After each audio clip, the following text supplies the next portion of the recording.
Good evening, ladies and gentlemen. Welcome to Dragon's Greed Gaming. This is Sins and Consequences, a Blades in the Dark actual play podcast. You know what? I'm going to talk a little bit about the channel here, guys. Same as always, you should be hitting up on YouTube, the Facebook. Join us on Discord. Just look up Dragon's Greed Gaming. We are on Discord. You can bug us there. Adam posts memes. It's good stuff. We like hearing from you. It's a lot of RoboCop stuff. Also, this just in. Check this out, Brent. I'm hijacking already because I've got the attention span of half a goldfish. We're starting off a new thing. By the time you listen to this, it's probably maybe going to be the second one. We're going to be doing like a movie night once a month where you can watch a movie with us on Discord, and I will talk a lot while it's on, as well as some of the other people from various Dragon's Greed shows. That's a I plan selling to be point. there at least That's a couple selling times. point is if you can't get enough of me running my mouth and being easily distracted, you can do it live while watching bad movies. That's the goal, is for it to be bad movies. So I'm excited. I love bad movies. Yeah, no, Ethan loves bad movies too. Maybe I can convince Ethan to come out for one of them. There was a fucking time where me and Ethan were roommates, and we used to watch bad animated movies, and then like what happened to Air Bud, like the studio that made Air Bud. Oh, okay. What I'm like he's fictional, dude. It's nothing. This series goes They downhill went on pretty and quick. on and on So- forever with all these puppies, signed Dude, eyes they in the have aftermath. So Yeah, So there many is fucking literally movies. like 28 of these Air Bud movies, and the dogs just straight up talk now. Oh yeah, the kids They are. used to oh just yeah, play yeah, yeah, sports. yeah. The kids talk. Yeah, Do you no, remember seeing like a children can always spin-off thing? It talk. was like MVP. It was like a hockey playing chimp. It was most valuable primate. Yes. Yeah, man. But that Best one doesn't fucking movie talk. ever That's made. just a I regular don't know. monkey, and that's the difference, right? Is like some I of them wouldn't say are he's a like, regular monkey, they're- dude. He could play hockey. Yeah, but I think the regular monkeys play talking is hockey the if you taught them. differentiating part between these Air Bud movies is the thing, because like I sometimes guess. they're just like Air Bud is just a normal dog. That's what's so cool about the movie. And He's like not just the a normal dog. abusive He can play owner basketball. story. Okay, Yeah, but he's a I dog gotta- that knows how to play basketball. In the later Yeah. ones, the puppies are running look- around saving Christmas and talking to elves. Look what you have, Roth. Mhm. I'm sorry I brought up Air Bud, guys. Okay, what we'll do here is we'll introduce our players, starting with CJ. How do you feel about Air Bud, and do you think that there should be a rule that dogs can't play basketball? Well, I'll admit off the bat, when I was a kid, I was a dog kid, so it was like any movie with a dog. You were a dog. I'm like, plot twist. Because I was a dog. Confession. Played guys. basketball. I know it's really There was a brave of me to movie. say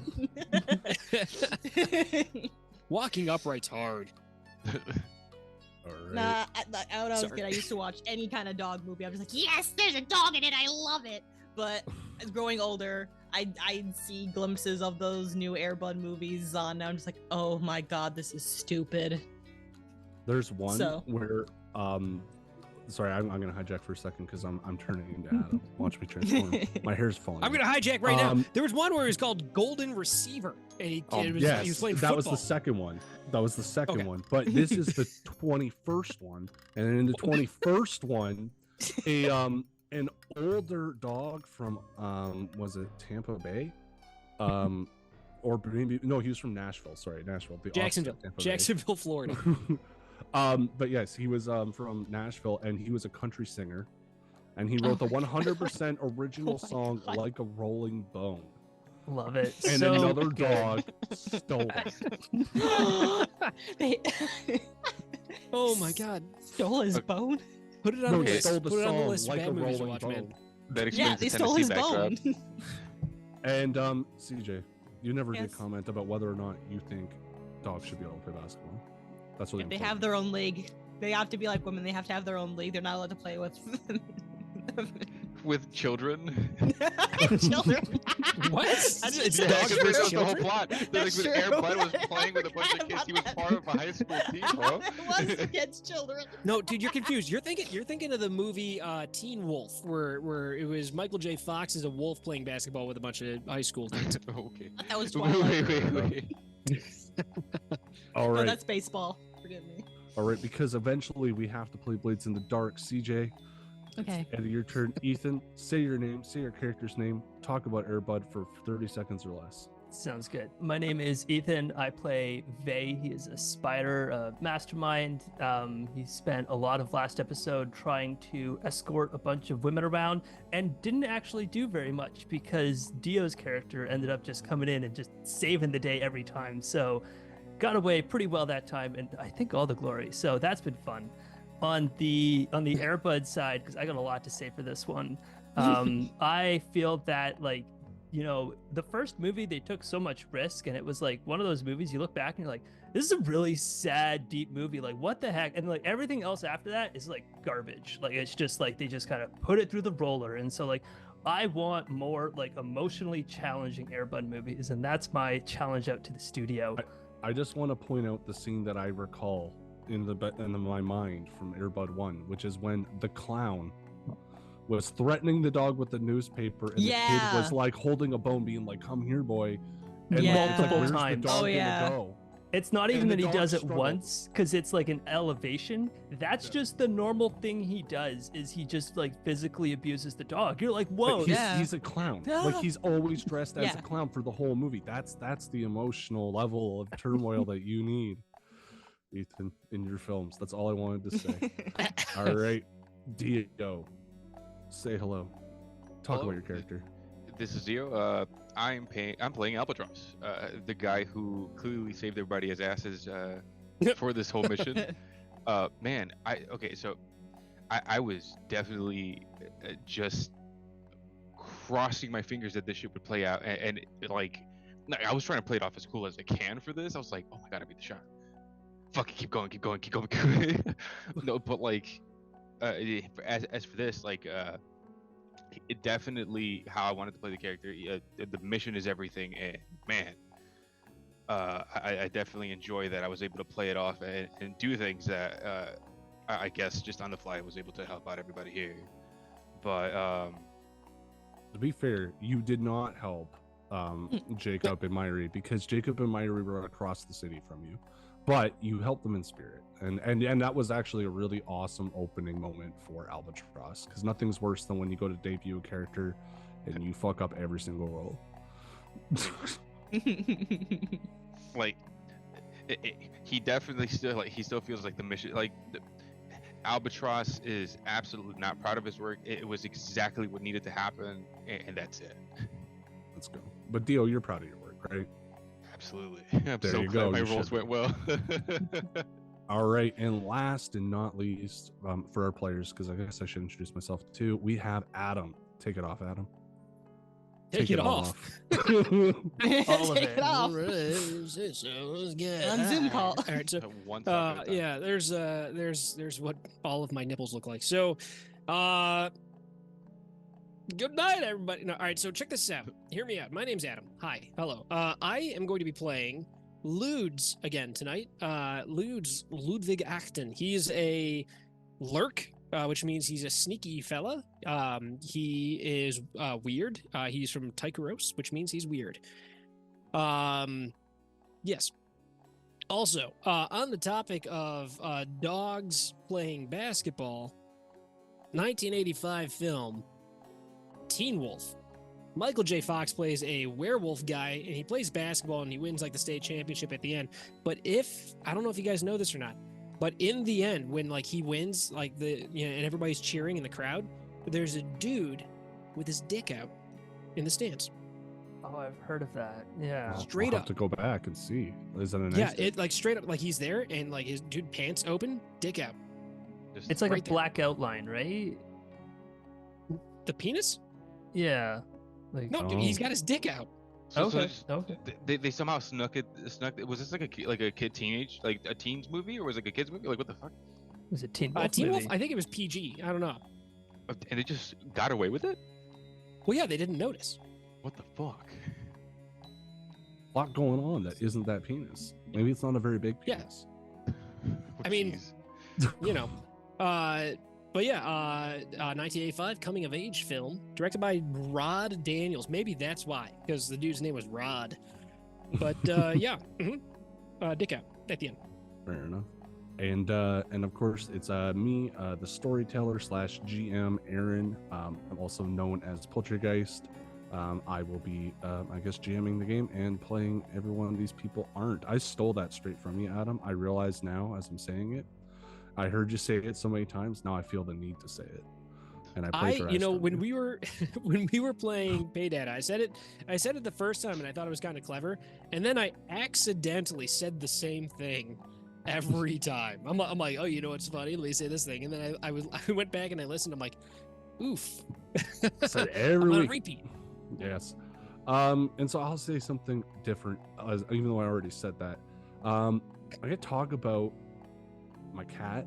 My cat is exceptionally loud, and it's amazing. Like, because I lost my cat the other day, like it went outside, and I was like, oh no. shit. And so I was looking around for it, and I ended up going into my backyard because I couldn't find him. He fell asleep underneath like the back deck stairs. And the only reason I could find him is because he snores so fucking loud that I heard him from across the yard. Oh my god, dude.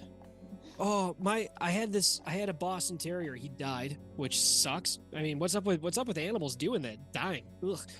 But his name was Gergich. He was great. He was a Boston Terrier. He was old, and like he was a little bit crazy. He barked at ghosts, I'm sure. I don't believe in ghosts, but he did. So anyhow, dude would snore. And I remember I was playing Xbox with my buddy who lived in a different state, and like this dog is sitting on the couch across the room from me, and I'm playing Xbox, and he's like, "What the hell's that noise?" I'm like, "What noise?" He's like, "It sounds like someone's snoring," and I'm like, "Dude, that's my dog. He's like fucking 10 feet away from me snoring," and he could hear him through the Xbox headset, and I miss that guy. His snores would put me right to sleep. It was so comforting. Yeah, he has a special place in my heart too. I miss the little bastard. Yep. Rip Jurgich, rest in, doggy peace. In blankets that he suckles yeah. on. Oh yeah, dude. He would just suck on blankets and be like,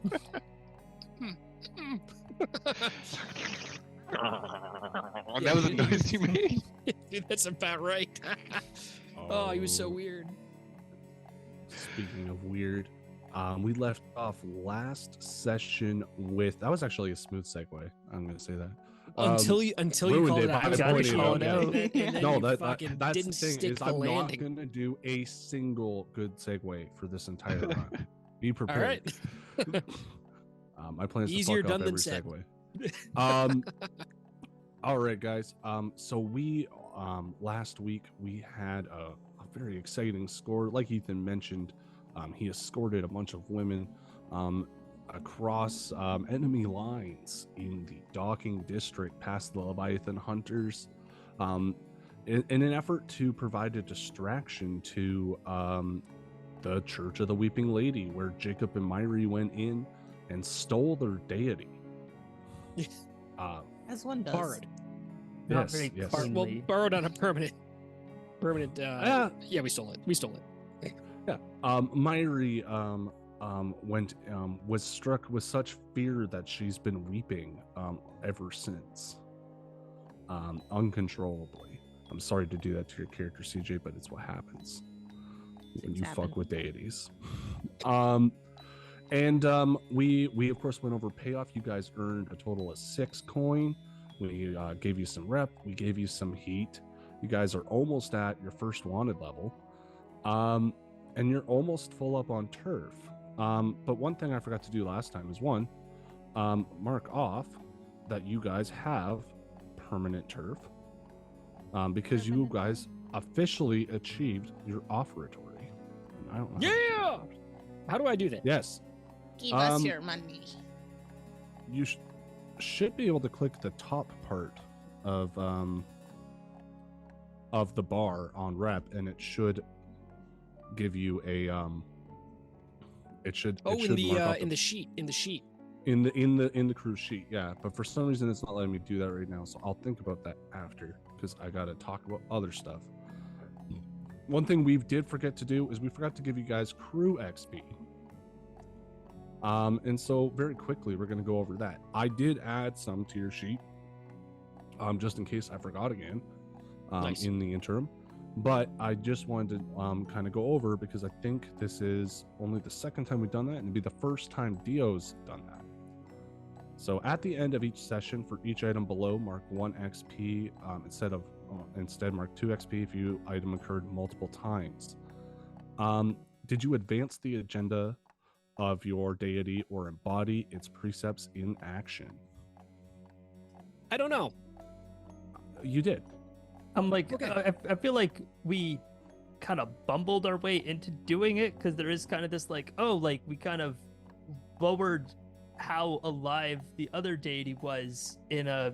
I'm guessing kind of what we're ending up with is we now have this like offertory that just has like these 2 jars that is like, one half of the weeping woman and the other half, or Actually, it's funny. I will describe exactly what it looks like in a moment. After we do XP, I will describe this new offertory that you guys have, because I want to bring it to life. It's not just a jar. I can't wait to Jar. see how fucking weird this It's a gets. home.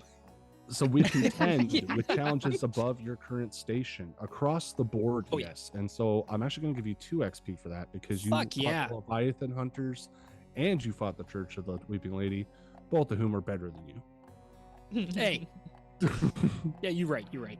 You're right. Um, Right? you bolster your crew's reputation or develop a new one. We Well, did, you Well, said our we were- reputation is we're- ambitious. Yes. Yeah. And for free, I just tagged on occult, because occult, because you guys are a cult, and that just kind of made sense. And so I would say that, yeah, you definitely were very ambitious. I don't know if you guys think that you developed a new reputation by any means, but I would say that you definitely succeeded in maintaining your ambitious. They're truly ambitious since they hired me, so hey-oh. Hey. And then last is to express the goals, drives, inner conflicts, or essential nature of the crew. And I think that you guys all especially Theo, because it was your first score, all kind of got together, and you guys did get together and accomplish a goal. Your drives, which is to accomplish goals, make money, grow in power. No conflict, but the essential nature of the crew. I think nature of the crew, especially because it's like half the crew was new, right? Like Stormy and Albatross were both like net Yeah, new in that. These are fresh faces. Exactly. yeah. So, you know what? I'm actually gonna change my mind. I'm gonna give you 2, which means that you guys just filled up your crew XP. Yay! So what happens when we fill up our crew XP? What happens? What happens? What are you I gonna do gotta with all look this it money you up. got for Disneyland? Advancement. Where's crew advancement? I'm sorry, guys. Oh, there's like upgrades, right? I'm gonna buy a Yes. trebuchet. Yeah. Upgrades. Well, so yes, you get a point. Crew advancement is on page 49 of the core rulebook. If you're following along at home. And I You just said wanna double check. 49. Yeah. Yeah, not 69. 49. Nice. Crew advancement at the end of each session. When you fill your crew advancement, clear the tracks and make a new special ability or mark 2 crew upgrade boxes. Okay, so we can do 2 So- upgrades or an ability. Or special ability. And so at this point in time, maybe we should figure out what that is. That might Yeah, change. those are how it in. describes some stuff. Where is it? That's in the compendium, right? Yes, in the Yeah, crew compendium. upgrades and crew abilities are in the compendium. Yeah. All right. And so I will say, if you want to upgrade your cohorts or get a new cohort, that itself is 2 crew upgrades, just so that you have that number in your head.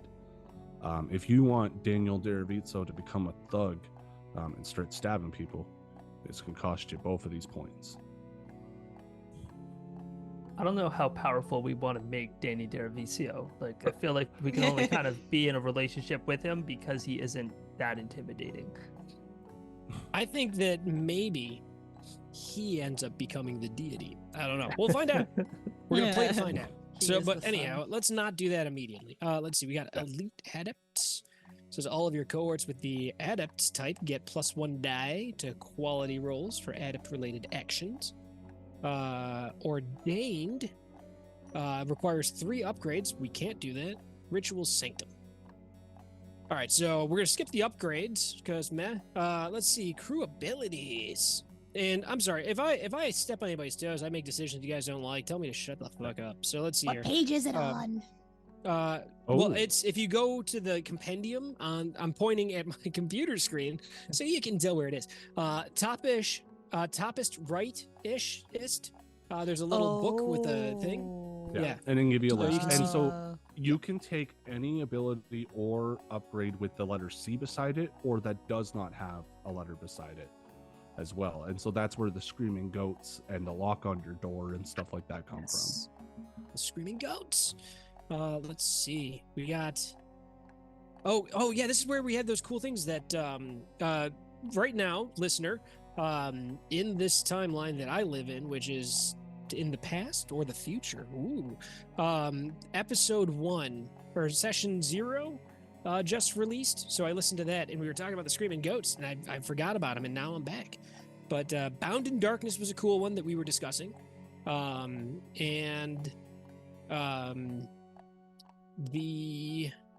We also talked about Zealotry as an option. And the Zealotry was Anointed. another one that people were into. Or Well, no, I sorry, think, was didn't it we take Anointed? Anointed?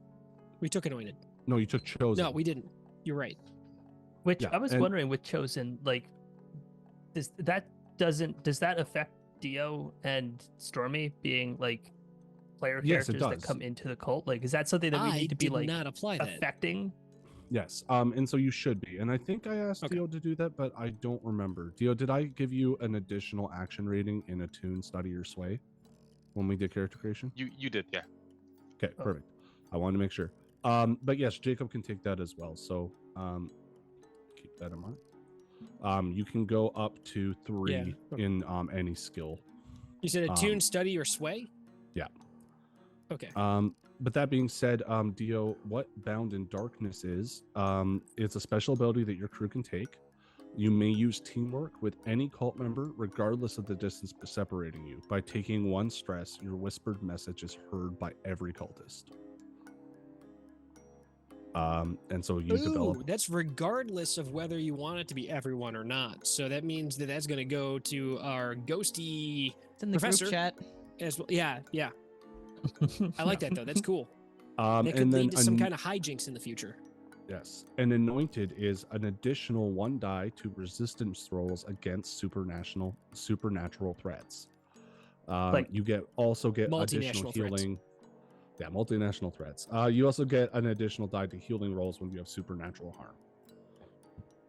I really like that because I feel like you we're guys going to got go up fucked up against some pretty hard. supernatural stuff. Yeah, You I'm got like, that fucked would up pretty definitely hard. help Myri right now. I know that much. Well, actually, so Myri, this is a temporary effect. And so this harm that you have Yeah. will be active for the purposes of this downtime. Okay. But it'll disappear at the score? Yes. Okay. Basically, it's 7 days of weeping. Oh shit! It's like the rain. 7 days. And so you get to role play that there. For Start today. crying. Have fun with that, Myri. Oh, Exactly. no. Don't stop. I'm sure somebody. Bye, guys. I'm just gonna cry for the rest of the. I guess it won't be annoying. I swear it won't be annoying. What about? Has anyone thought about? We've got glory incarnate, and so your deity sometimes manifests in the physical world. This can be a great boon, but the priorities and values of a god are not those of mortals. The sun just shows I up. love it, but not yet. Because I don't think I honestly I don't know what the fuck our deity is yet. So Yeah. I think Give it a minute. I think once we've figured that out, I would love to take that one. Also, the one you can't take is veterans, and veteran allows you to take any special ability from another crew. So if we Okay, want to, so let's go through each one in detail, alphabetically. starting I'm at the gonna top. point out There's a only couple that I 36. think would actually be interesting. One of them is Ghost Echoes. All crew members gain the ability to see and interact with ghostly structures, streets, and objects within the echo of Duskvol that exists in the ghost field. Oh. And that's from the Shadows. yes, from the shadows. From the Assassin's book is Crow's Veil. Due to hard-won experience or occult ritual, your activities are hidden from the notice of Deathseeker crows. You do not take extra heat when killing is involved on the score. Okay, that one I might want be to really avoid good for killing us. people, though. I do mean, want to like, avoid. honestly, It's nice, yeah, but that's I not want like to my avoid style. it.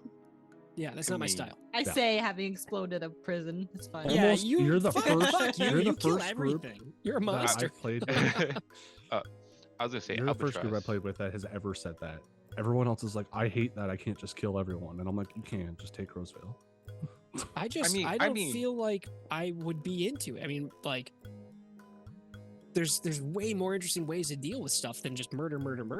Yeah. Like, absolutely. let's do some fucking weird crime. Like, can I put pocket people? That's what I want to be doing. It's like pickpocketing, but in reverse. I want to put pocket. Sneak some shit into people's pockets. Figure out what happens. Upgrade I wouldn't mind you guys taking a look at is the vault, which adds 4 additional coin space inside of your thing because you have more than 4 coin. You have 6 coin between you. That's 6 coin.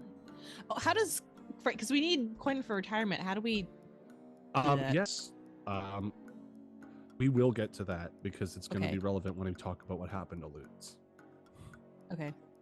Ooh, spoiler. Yeah. It's like you lose a bit and then it just goes into your retirement savings. It's you enter it into stash is what it is. Mhm. Like mechanically you enter it into stash at a rate of 1-to-1, and when you add 10 coin to your stash, noting that as you advance in tier, as you take more ambitious jobs, you grow in strength, you're going to be earning more coin, so it's going to happen a little quicker. You advance the level of your retirement. Your character may or may not retire. It depends. You guys are pretty stingy on spending stress when you get up there. Nobody's received a trauma yet. I'll have to push it harder. I was gonna say I'm close. There's a Yeah, thing a called lot of us need everyone to- steals- oh, Oh, there's going to be some Vice this episode for sure. Oh yeah. for sure. Yes. But other things that are there, underground.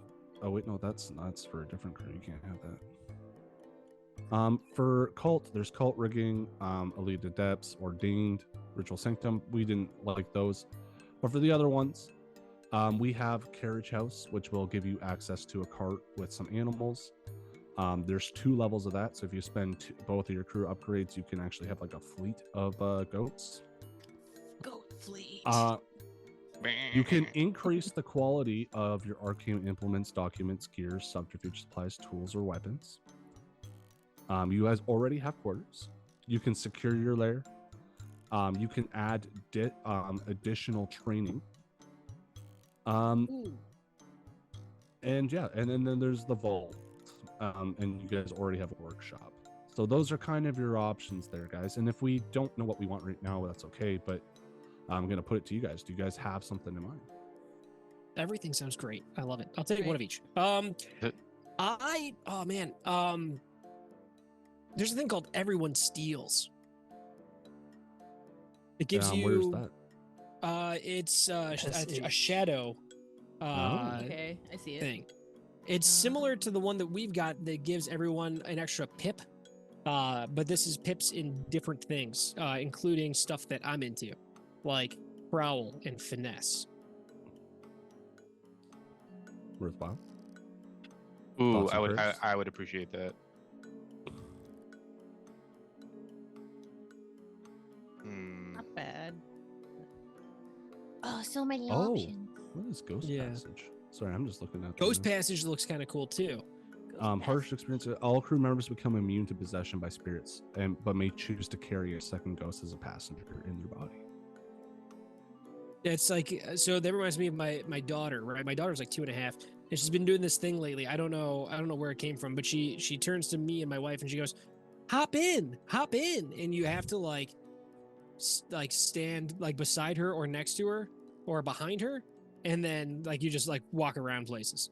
and she's like, "Mama, hop in, Dada, hop in," and that way she's got the two ghosts riding with her. My daughter's adorable. That's it. The end. There we go. Hop in. Come on, guys, hop in. All right. I'm going to put a timer on this, guys. Do you guys have something in mind? I want to hear from CJ, Ethan, and Dio.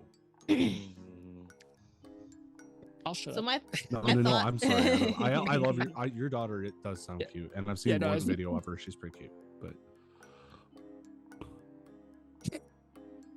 Or- So, I forgot what the second one was. Oh, right. So my thoughts for the upgrades would be the vault and then the fences and then that one, and then if we choose upgrade, it was the one cult one that was cool. I don't remember which one.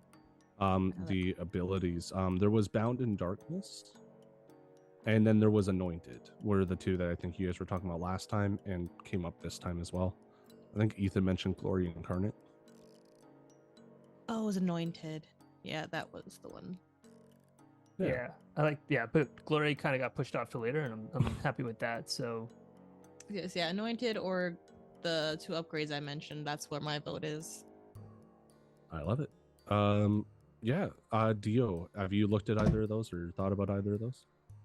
Sorry, which ones were the two? Sorry. Anointed, which is you gain resistant, you gain another die on resistance rolls and healing when it comes to supernatural effects. Or Bound in Darkness, which gives you guys like cross city telepathy, but it's not selective. You have to talk to everybody in your cult at the same time. what makes someone within the cult? Like, I'm curious if this is something that like we that could is a just use as question part that of you Subjective. guys need to answer, because I don't Friend of a friend. want to boss you around about how your cult's gonna look. Okay. I want to push in for that one then, because I think that might be our cool in to actually start recruiting more people if we can start talking to them in their heads. Sure, like, hey, join us on our Discord channel. Sign up for the Patreon. I mean, in terms of like, as a character, Albatross would be pissed off about this. Like, he would be just like, "Who the fuck are you, and why are you in my head?" What are you Like, doing in my mind? It's me, We're trying to Jacob. reach you about your car's extended warranty. Say, take me off the fucking call list. Oh, But like in terms of like storytelling, I like Bound in Darkness. Like I was thinking about the one that would help with Prowl, but like I mean that's just me being like, yes, give me an advantage, please. But I mean, I like to create finesse on there too. so I'm torn between those two because like Bound in Darkness just seems like it would be appropriate for the whole thing that's going on with the cult anyway. all right. I'm gonna put it to a vote, guys. Bound in Darkness or Everybody Steals, I think is the other one. Adam. Oh man, both sound great. I am gonna go. I'm gonna go with the Everybody Steals right now. I feel like the Bound in Darkness needs some sort of story reason for us to have it, and I feel like we don't have that yet. I feel like if we make that like the objective of like a score to get something that would make that work, I feel like that would be super rad. The other one's just like, hey, you guys are better at sneaky. Fair enough. All right, and then I'm gonna put the my CJ vote. because I'll say this: if you do pick the special ability, then there will be a story beat that is about how that happens. Well, shit. I'm sticking with my thing though. CJ.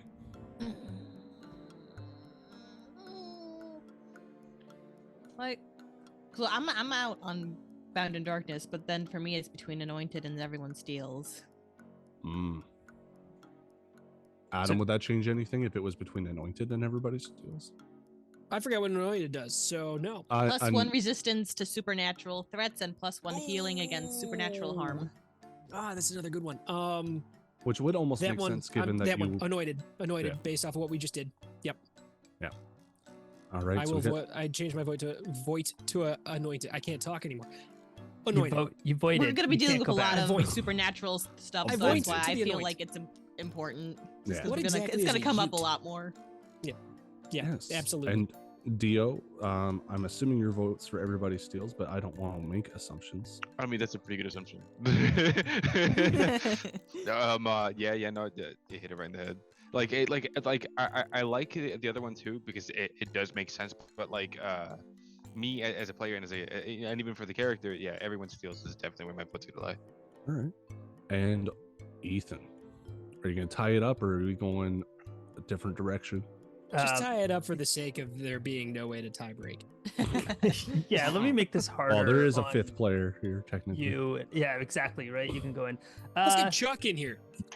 Yeah, let's pull in someone else. But I'm happy to make it anointed. You know, we especially dealing with like the weeping, the Church of the Weeping Lady. I was about to say the Weeping Women, and I'm like, it's not that. There were wailers and weepers, but Yeah, it's only Yeah. the one lady who weeps, and then the other ones are just emulating her. The other one's whale. Yeah, I've been reading up on whalers actually. It's a skill. It's kind of like yodeling, Gregorian chanting, and being an auctioneer. It's a Okay. skill that you develop Okay. for like since childhood. Okay. About how Wow, to mixed with sound a like little you're bit of crying Mongolian at throat like singing? incredibly loud volumes. Yeah, Okay. yeah. It's a cool little. I bit do of that for Irish. free. Yeah. I It I comes so cry naturally. in the Yeah. bathroom at work every day. Yeah. Same, but for therapy. I Nah, went yeah, I to a don't do that doctor. anymore. I don't work in retail anymore. I don't Alright. cry at my job anymore. I went to a doctor because I thought I had allergies, and he said, "No, you have depression. That's why your eyes are always watering." He said no. The end. It's That's, like, that's great. That's hilarious. Here's some jokes for that. Yeah.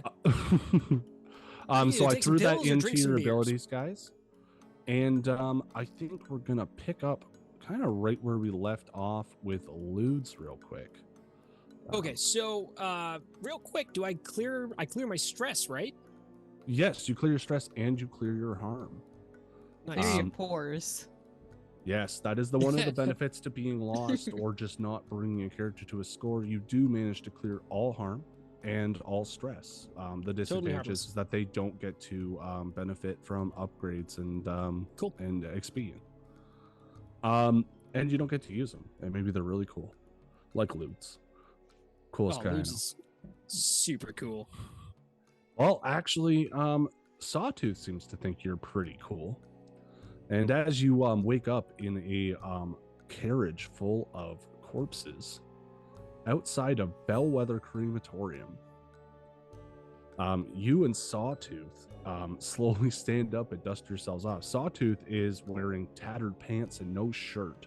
And you can Nice. see on his back, he's got the Skovlani flag tattooed like across his entire back. Okay. Along with a coat of arms. Okay. Just a fun little fact about him.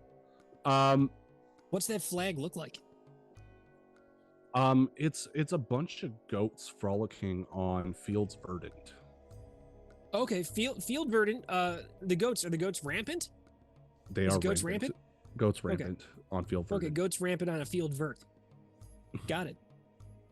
That's technical. That's flag terms, and I know exactly what that means. There you go. Verdant just means green, right? It's a field vert is how you say it in flag Oh. terms.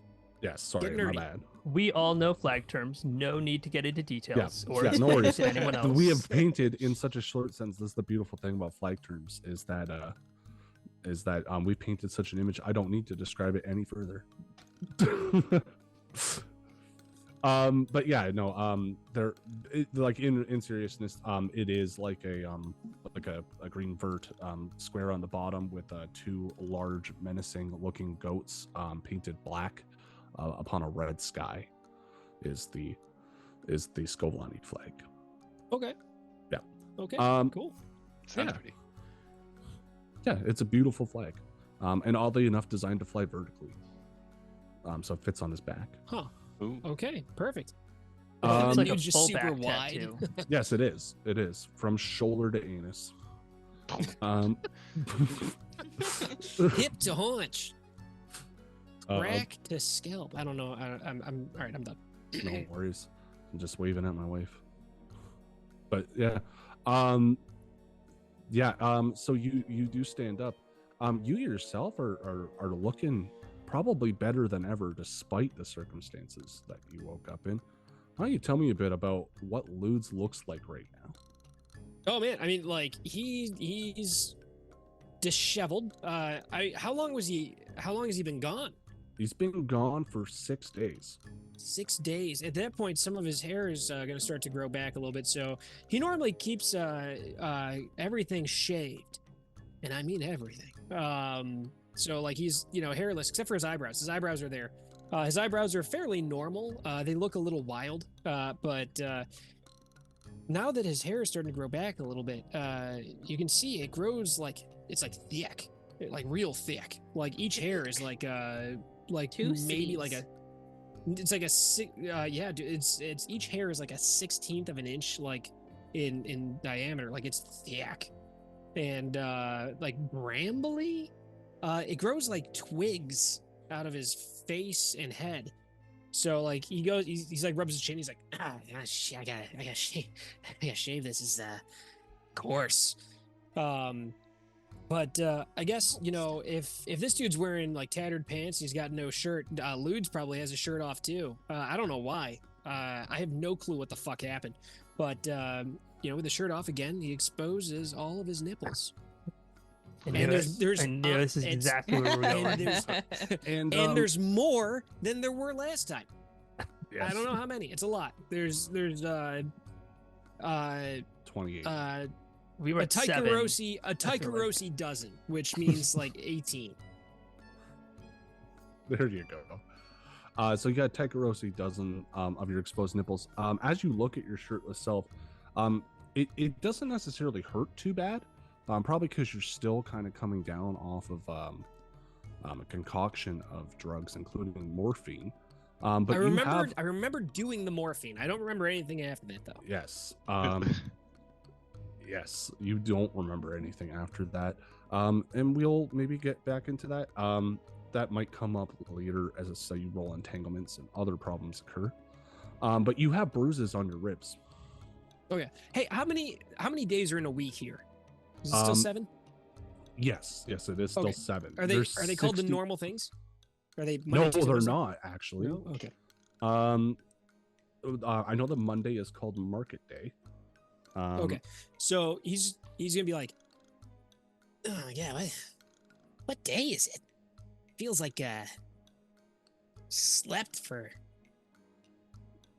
a day. I mean, it gotta be like Tuesday by now, right? I remember I did some good morphine on Monday. It's gotta be Tuesday, right? So the last day that you would have remembered was the month of Saran. So there's 6 months in Duskvol. They're all 60 days long. Exactly. There's a test. You better write this down. Yeah, thanks. Don't worry. I can send you a thing. But the day that you remember, it was Saran home, which is Tuesday. Ooh, The lucky guess. 56th. Okay. It feels like a Tuesday. I guess it was. It's got to be Wednesday by now. I mean, I remember doing some good morphine on Tuesday, and that. What day is it? What day is it? It is Univet. It's the next month over. Univet Requiem, which is Thursday, the 4th. The fuck? No, say it back. Basically, it's been 6 days. You missed a celebration called Moontide, which happens at the last day of each Not month. Moontide. Moontide. Ah. And Ludes is beside missed- himself. Missed the Church of Ecstasy's public orgy and bake sale. Oh, not the orgy. bake Oh, sale. That's I like got you it. missing And then he like pulls out fucking- his breeches and he looks down. He's like, I think I missed the orgy. I got a whole fucking thicket going on right now with all this. But yes, and among the other things that you notice there, Ludes, you have an anklet made out of pure gold. The fuck? Um, Where did that come from? And I think you mentioned to me when we talked about this out of character that you have new teeth. Yeah, I got some new teeth. So yeah, he's like, what the fuck is that? That wasn't there before. Oh, I got. Yeah. Yeah, it doesn't hurt when I breathe through my mouth anymore. I got the. This is crazy. I got new teeth. What the hell happened? It's been a hell of a. And do you ask Sawtooth, because he is there? The hell happened? Look at it. My arm's not all stabbed anymore. Oh yeah, no. Nice. You came by to steal my morphine, and I gave you surgery instead. I mean, I still gave you the morphine, but man, how do you feel yeah. about cults? I got this You know- cult. You know, I'm a little indifferent to cults, if I'm going to be honest. I've tried it that before. sounds perfect. But if you got a cult and you start hurting people, send them my way. I'm happy to help just about anyone. Just don't be sending no fucking Imperial officers, eh? You know, I mean, that there's always room for more, huh? If you, hang out, you know, you got room for you. I'm the dean of a college now. You know what? Give me 2 days. I'll come by. I'll come by and say hello. Where are you Righteous, at? man, righteous. Yeah, it's it's in Six Towers, the old college library. You got a lot of books in there, and there's there's this weird dude. He's not working. I keep telling him we're gonna pay him. I gotta pay him. We're not gonna do that to you though. I mean, it's gonna be cool. I mean, they're cool guys. I think. I don't know him. We were in jail. I think I may have said too much. You know, now that I'm talking to you, and you've been talking so much, you remind me of someone. Do you know that Jeremy fellow? Yeah, of course. The young guy who's looking tired. He's always drinking the booze, and his liver's falling out. Yeah, of course. Yeah, of course I did. Yeah, he's a he good was my guy. cellmate. Okay. Yeah. If you see him, tell him I said hello.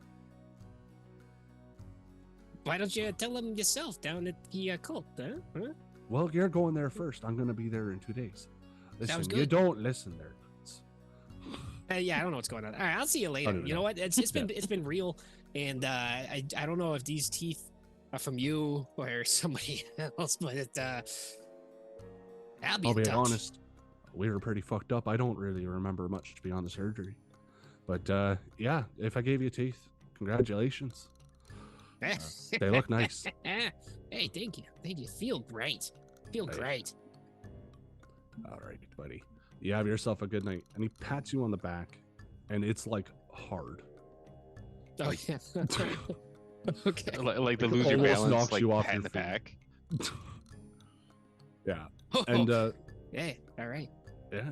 And you guys do that thing where you're you go to like say goodbye and part ways, and then you find out you're walking in the same direction. Yes. It's like, I guess see you later, huh? And then we start walking. It's like, oh, you parked this way too? Okay, got it. Yeah. And Sawtooth's response to that is to I'm gonna sprint. pretend that I'm not going the same way. I'm gonna go that way, and then I'm gonna loop back around. So I'll see you. I'll see you later. This is a little weird. Yeah. Hey, what the hell's that? And then I'm just gonna. and as you get back, this is about like a day and a half after you guys return from your score. So Jacob and Myri, Vey and Albatross have all returned to the library. You guys have divvied up your coin as you saw fit between the four of you. And yeah, I'm gonna talk to you guys a bit. What do you guys do with this spirit bottle that you guys have?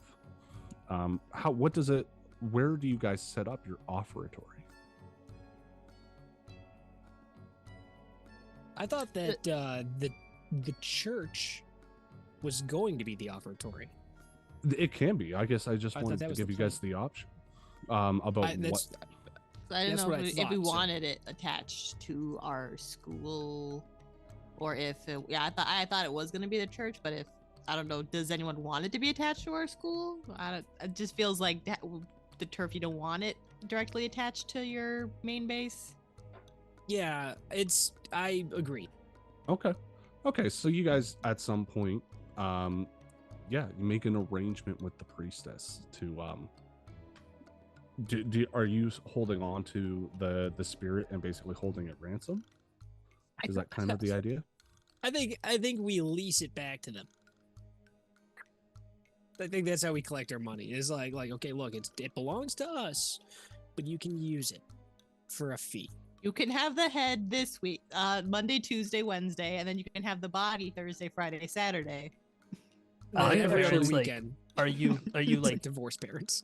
he's like, are you holding it ransom? You're like, we're not holding it ransom, we're leasing it. And it's like, that's holding it ransom. Yeah, like Technically, ransom is when you because lease there's a people back to contract people. involved. It's Um, legally binding. It's not ransom.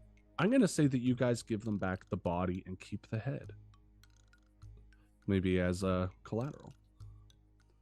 And yeah, you over the next few days, if you visit the Church of the Weeping Ladies in 6 Towers, you do see that church has more or less reopened. They begrudgingly give you your coin. But you see that the statue has kind of come back to its form, except that it's still headless. So that's fine. It happened to what was his name? Jebediah Springfield on The Simpsons. So it's cool. What ended up happening to the head? Did it fall off? Did it explode? Like something? We had the wire. Yeah, as you guys, yeah, like, because the you- strap. with No, the to the wire. statue. Yeah, Yeah. but because it Statues. happened to the spirit and the spirit was connected to the statue, it mimicked what happened to the spirit, and so it just kind of Yeah. slid right off. Yeah. So the head it came off. It didn't like fall apart or anything like that. It's just It came off cleanly, fell to the ground, and did not break. okay. So it didn't like shatter. Sorry, Nope. when No. it hit the ground. Where'd it go? Did they like is it in the basement? Like they're like They saying don't it's have. still They here? didn't invent Yeah. super glue yet. Yeah, Okay, yeah. they probably have it, but you don't know where it went because you're not Okay. a member of the organization. Okay, we don't have it. No. We've got the You got ghost. the head. ghost head. Okay. And so So one no more head? little mechanical thing here, guys. In the faction sheet, which you can find under player sheets on the actors tab, we can see that there is a couple of changes that have happened to the factions around you as a result of this score. Notably, the Church of the Weeping Lady has They love us. moved from a tier 2 with a strong hold to a tier 2 with a weak hold. Okay. You have lowered and weakened their status, and they are at risk of losing followers. Okay. We have also moved you from neutral with the Church of the Weeping Lady to adversaries with Church of the Weeping Ladies. And I have also blame done them. that with the Leviathan Hunters. We don't make friends. You did make one Make friend, actually. The Dockers like us now, right? Yes. You actually make 2 friends. The Dockers, you guys move up to a tier 1 status with them, and with the Billhooks. Oh. Who'd they hate? No, they like you. No, but why do they like us? That's a good question. So I was saying, who do they hate that we messed with that so now they like us? I don't know if it's being revealed. It's not. Oh. I'm obfuscating information. for fun. Obviously. All right. But yes, you do gain a tier 1, or you gain an A+1. You become associates of the Dockers, as well as the Billhooks. And you become adversarial with the Leviathan Hunters and the Church of the Weeping Lady. Nothing else in the faction status changes. I just wanted to make that clear. Because over the next few days, like obviously it takes Vay a little bit longer than the rest of you to get back, partially because he was detained and injured as during an interrogation with the Leviathan hunters. I got a sore tooth.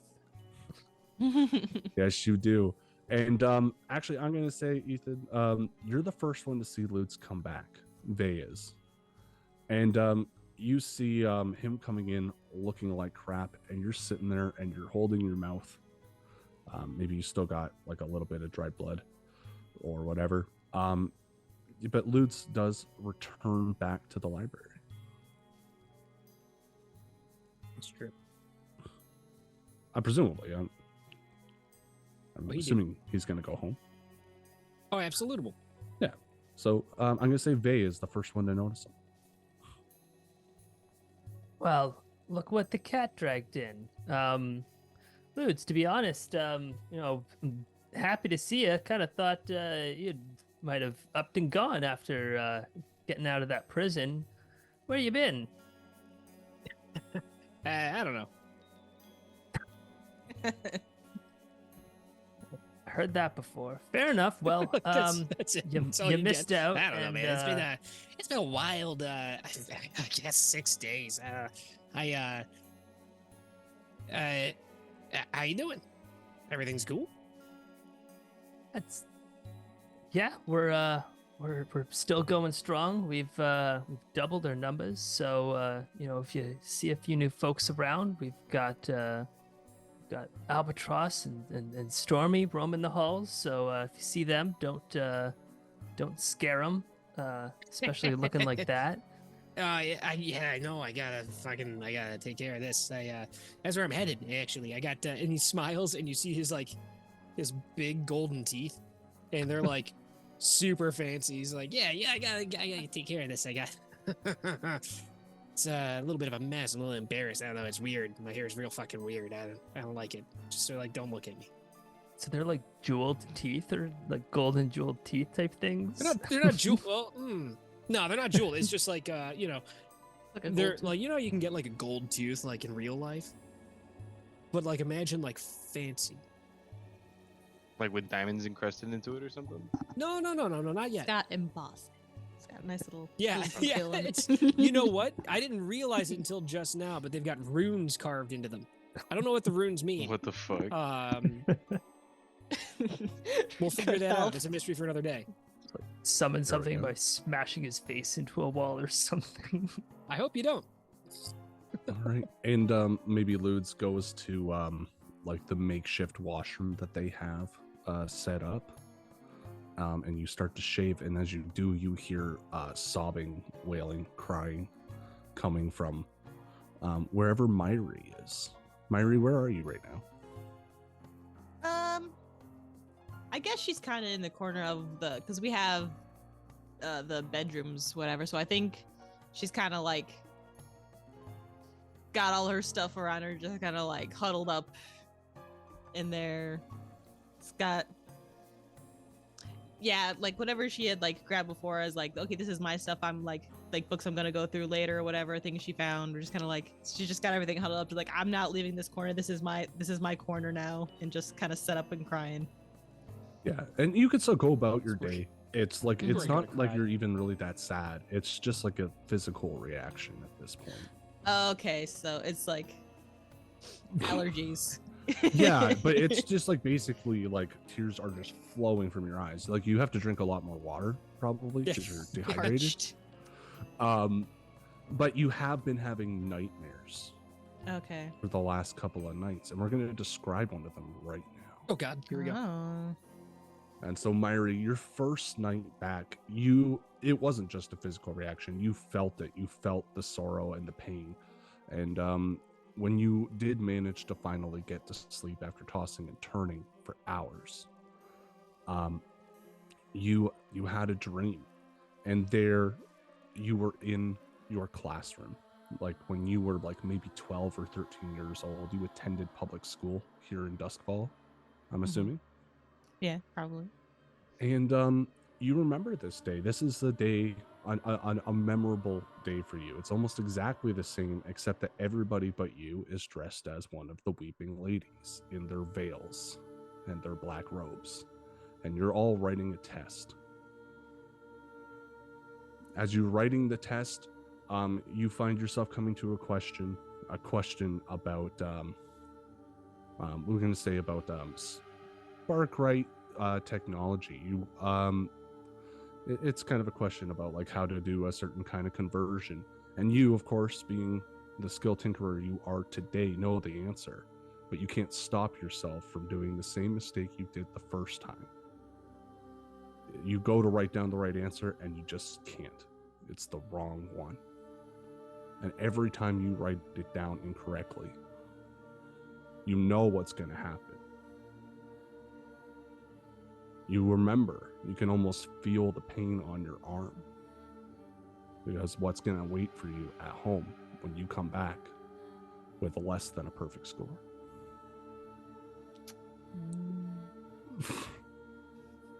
And you can't stop yourself. And as soon as you write it down, you feel that a hand on your shoulder. You turn and you see your father, Eckerd Skelkalon. He's a diminutive man. He almost looks friendly in this moment. He's talking to the teacher and he's apologizing to her.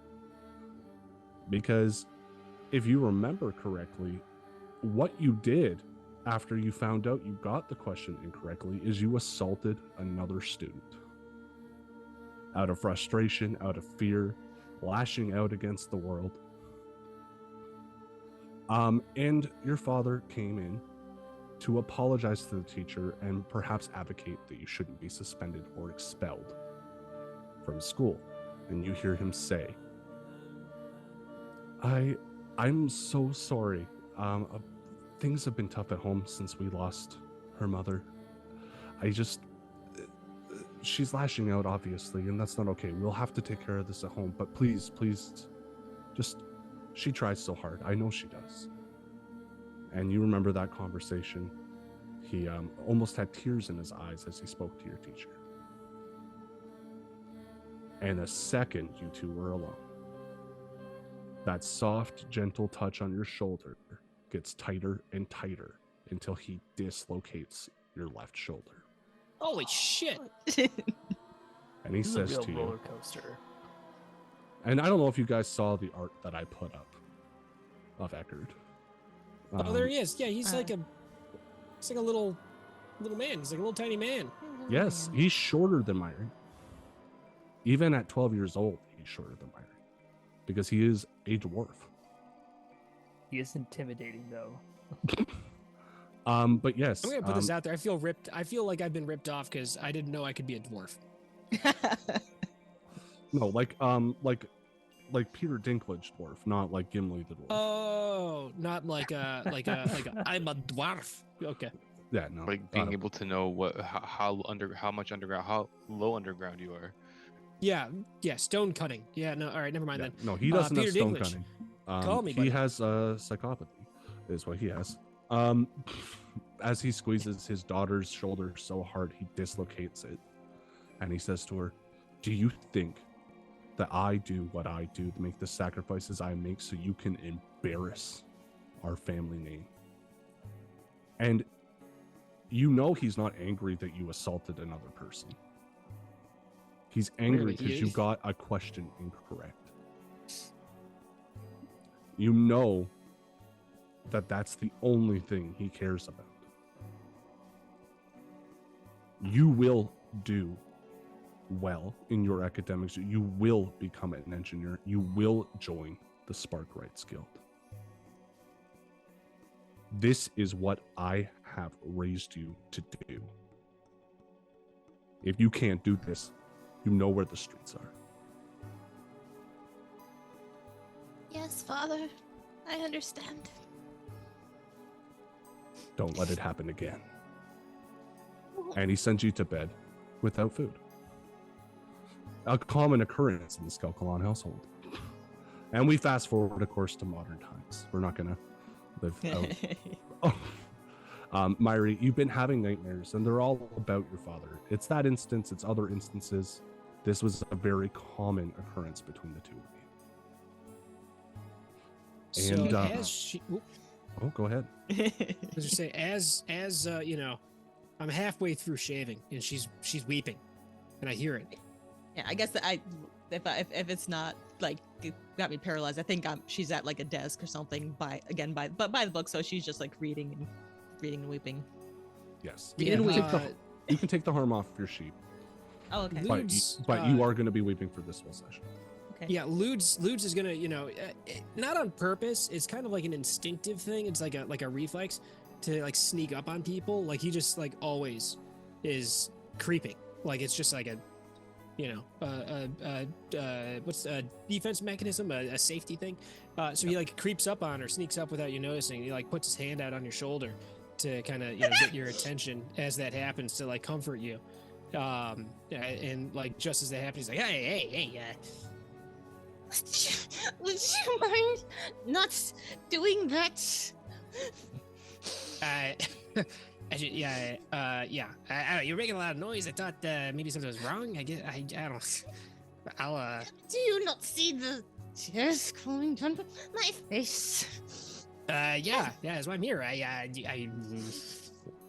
Well, next time, let's see how you do when you go on a score and an ancient deity starts screeching in your face. Okay. Sorry. That was weird. And just if where you, were you? Huh? I don't know.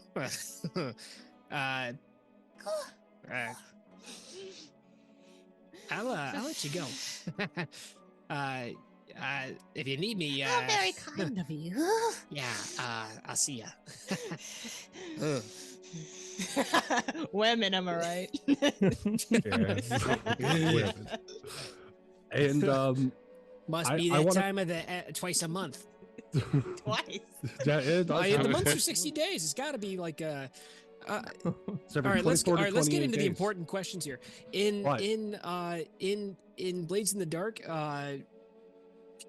does the moon have the same effect on the menstrual period Well, so that's the of thing. women There as is it no does in moon. real life? It's never. Oh, there's no moon.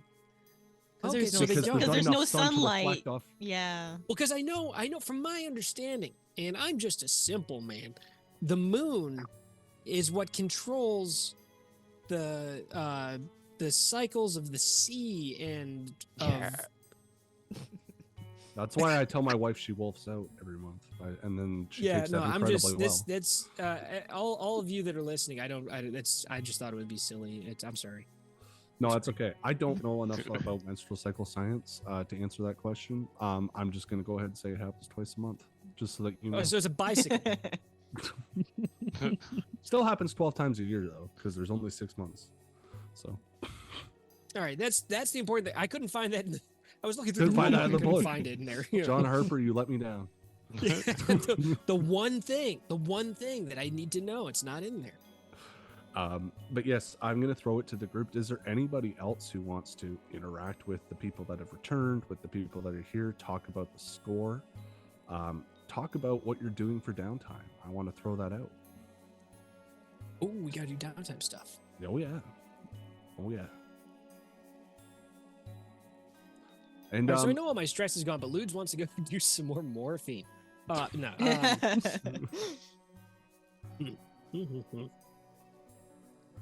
He's probably riding a pretty comfortable buzz. Like, I'll say this: you started doing morphine, and when you went to see Sawtooth, whether you knew it or not, he gave you a bunch of ether. And it I would turns out that when you assume. mix I mean, those two things travel through combined, time. yeah, exactly. Yeah, I think I'm okay for now, I suppose. Okay. And the way that one way to approach doing downtime is just to think about what your character would do next, and when it becomes to being a downtime action, we can start rolling. So if you guys are more interested in doing some free play stuff, like that's okay too. But I'm gonna throw it to Dio. What does Albatross do after the score?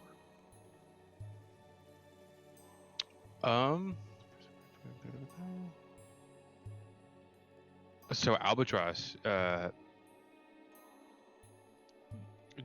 mean, like thinking about the actual score after everything kind of plays out, he would try to lay low, given basically who we were dealing with and how high of a risk this all was.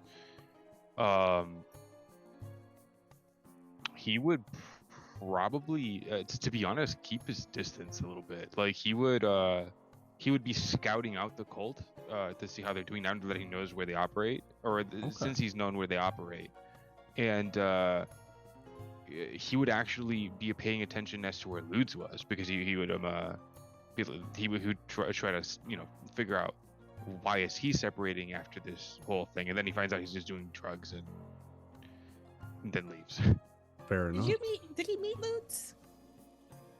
No, I don't think. Or actually, was he the one that wasn't he with us initially, or is the pirate character that was there with us? You've only No. He's not a pirate. I because I edited He's the not a pirate. episode, I will remember this. He is now. Jacob showed up at the end of session 3, and at the beginning of session 4. Basically within like the same hour and a half. Right. Yeah. Albatross showed up demanding money from you guys. So Jacob and Ludes are two different characters. Yes. Absolutely. Yes. Okay, so Yes. so I've met Jacob. I wouldn't have known Ludes. You don't know yeah. Ludes. Yeah, Yeah, it's just Jacob- this weird fucking little fucking creep walks in. But Myri And and he's Vay seem just- chill with yeah. him, so. And we're not necessarily tackling all this stuff chronologically, so I'm going to stick with you, Dio. Do you want you get 2 downtime actions as a player. And we haven't done downtime with you. So we'll very quickly just repeat.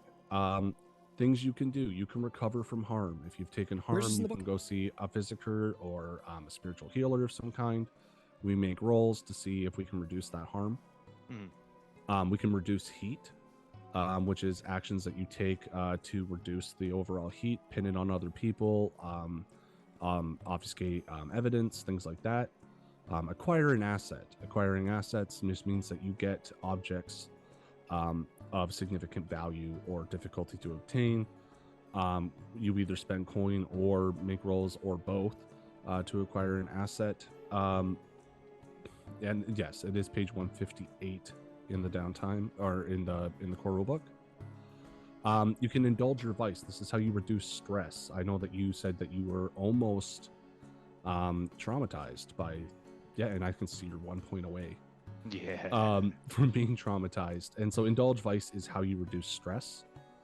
And that means that you go and do the vice, which we talked about during character creation, and make some rolls and see what happens.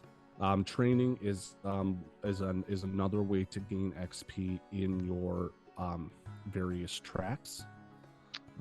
And they have a crew upgrade that allows them to upgrade twice as quickly when doing resolve training. So you gain 2 XP for every resolve training downtime action you take, as opposed to 1. So this kind of puts an idea as to what Albatross wants to do. He would essentially go back to his home, and you would see this very elegantly decorated apartment, with just a beautiful nook near the fireplace. Like it's this big. Funny enough, I saw this at a miniature con that we went to in the city, and it sells like apparently during the Victorian era they would have these seats to go to have by the fireplace for you to read, but people would have servants for them to maintain them, but he's maintaining them himself. But he's going there, he's setting all his little space, and he starts to, somebody's in there in the room with him, and he'll get in touch with them and say, "It's time." And remember that thing we were talking about before, Aaron, about or to call Aaron, Poltergeist or Aaron? Sorry. You can call me Aaron. Okay. yeah. He needs to obtain more of the thing he needs for his ritual. He needs to get that because he knows that his body was pushed to the limits. Everything is starting to feel kind of shaky. He just doesn't feel right. And so you want to indulge your vice, right? Which we talked about. Okay. So when you go to indulge your vice, in the way that you do, describe what you're doing to indulge your vice. And then you'll make you'll make a resistance roll using your lowest stat, which in this case is resolve, which you only have 1 pip in. And you cleared that much stress. But the important part here is we really want to know what you're doing. And so if you want to make the roll and see how well it goes first, that's okay too. So actually one way you can do it, if you click on the dice roll on the far left of the actual screen, not on your character sheet, or it says dice roll, you can do indulge vice roll. Set your stress to, I guess it would be 9 stress you have right now. And then you can click roll and just set it at 1 dice. For number of dice? Yeah, 1. Use 1 dice, stress 9, indulge vice, and roll. Yeah. Ooh. Oh. So you clear 2 stress. I mean, that's not bad. So I thought it was worse. I mean, it's not the best because you have really high stress, but you didn't overindulge, which is nice. And so, yeah, describe what you do to clear 2 stress. You definitely could have stood to clear more.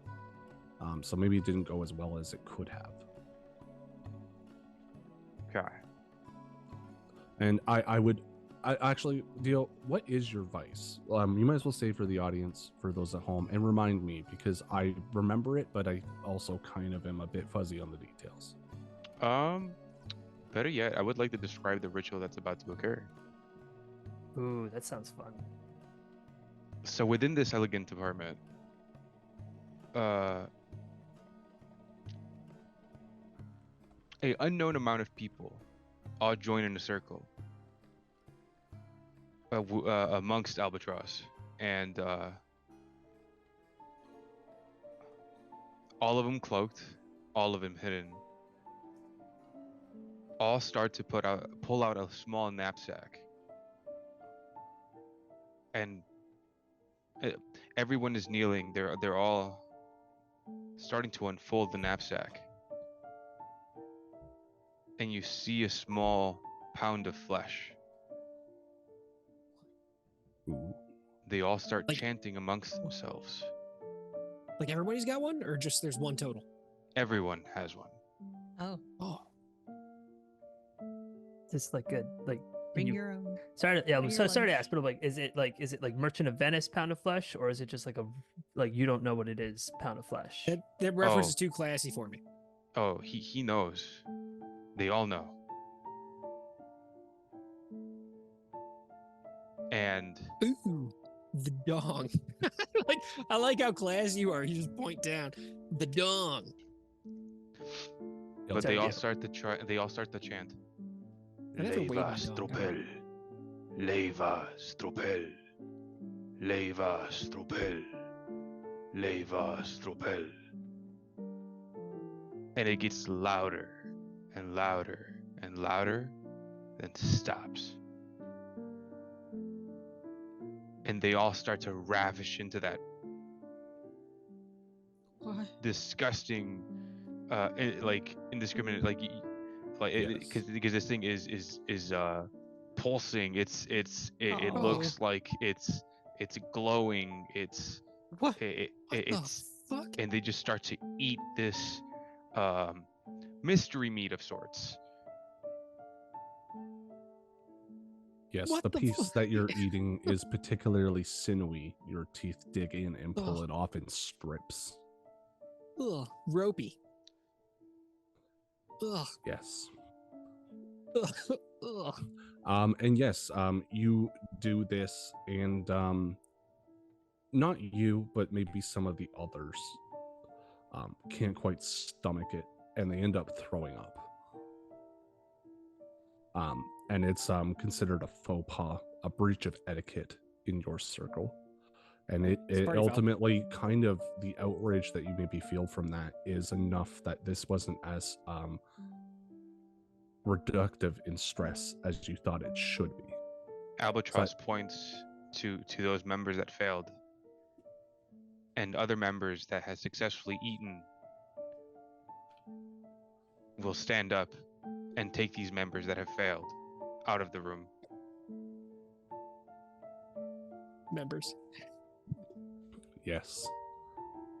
And sorry, Albatross, are you doing this in your apartment or is this at a At a Wendy's. or is this at the other place we talked about? It would be. I described it was the apartment, but like it would be just as elegant, but it would be at another place. Yeah. And so where you guys are when you march them outside, you actually are outside of the rooftop markets of Night Market, the Night Market district. And so as you lead them outside, we see the hubbub of people as this large 24-hour market. It bustles and flows, but you are well above it, like maybe 6 or 7 stories above it in like an abandoned clock tower. That's pretty cool. Yeah. And with that, ladies and gentlemen, players as well, we're going to take our break here and we're going to come back and we're going to tackle the rest of our downtime actions and see what these scoundrels get up to. So everybody go ahead and take 5 minutes here. Not you guys at home. It'll probably just be like a short ad break and then you can come back. But we're going to take 5 minutes. And we're going to drink Dr. Pepper and RC Cola. And probably beer because we're adults. Oh, I'm going to drink beer. I'll tell you all about it when we get back. I'm a grown-up, Mom.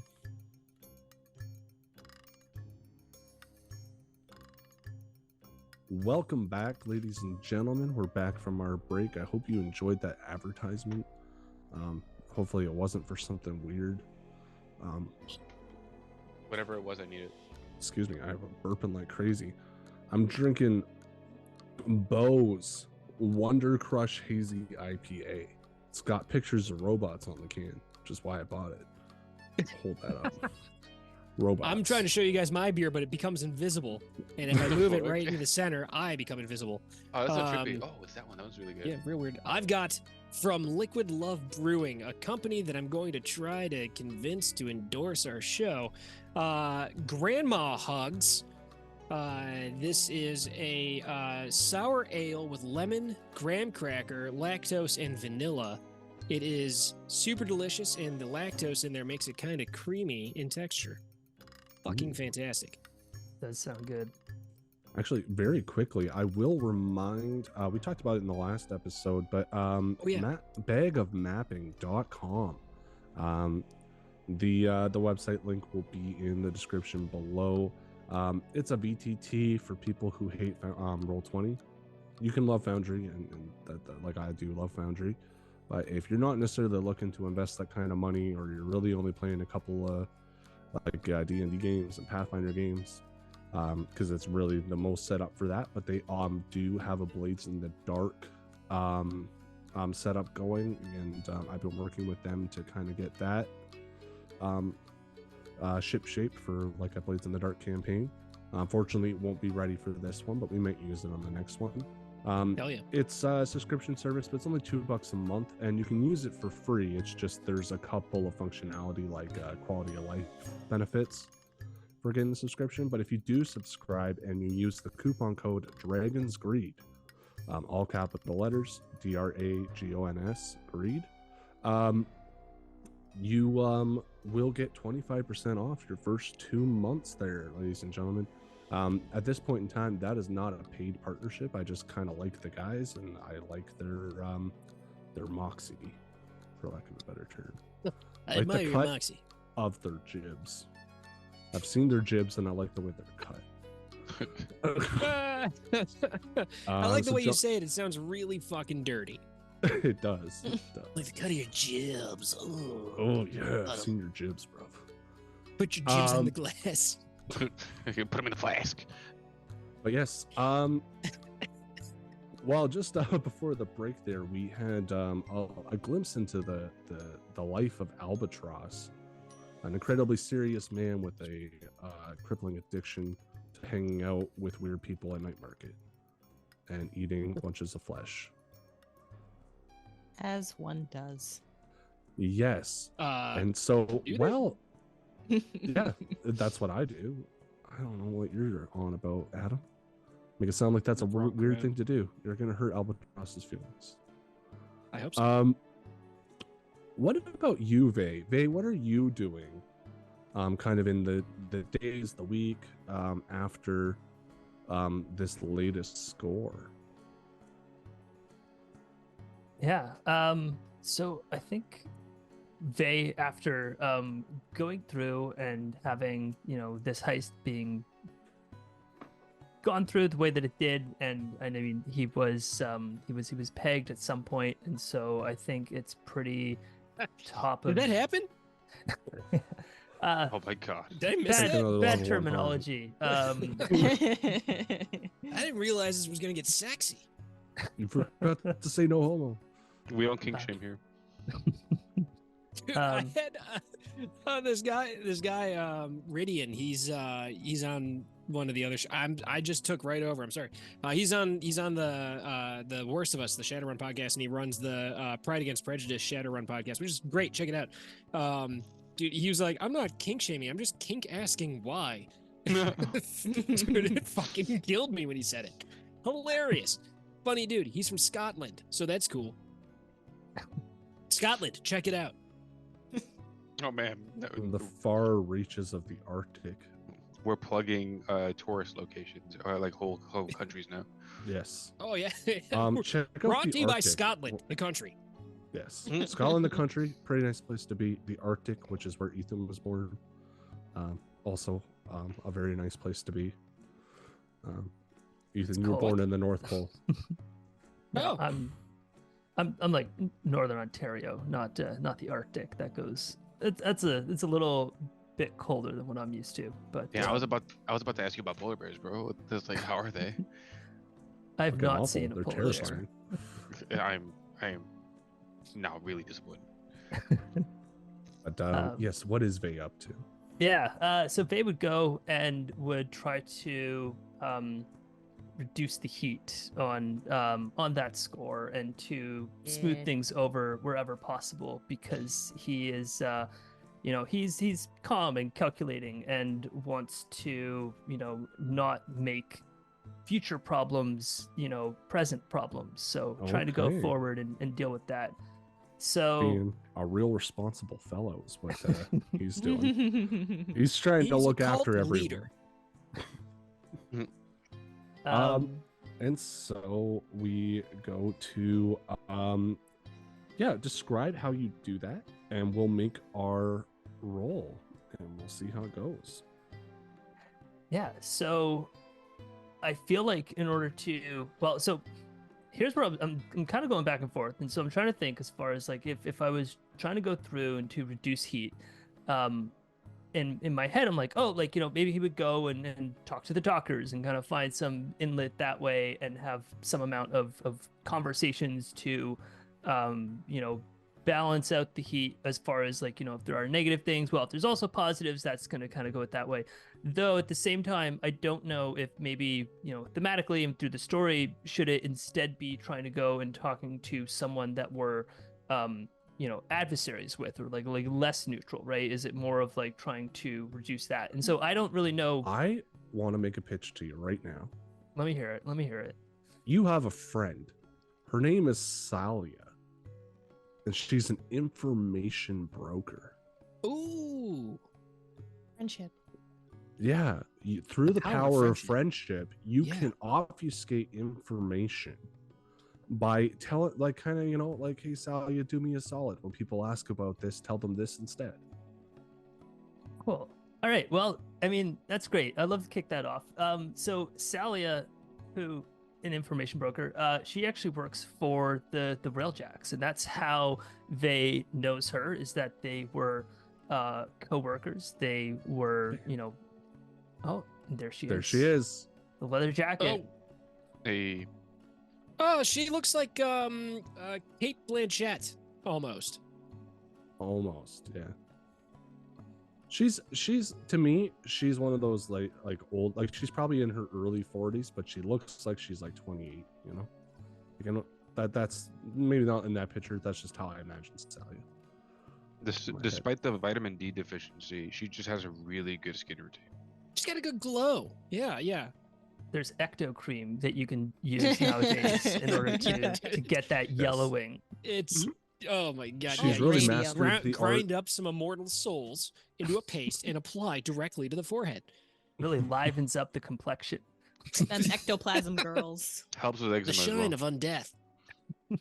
Yeah, your buddy Salia. You meet with her outside the. Did you think she's still a railjack, or was she a railjack?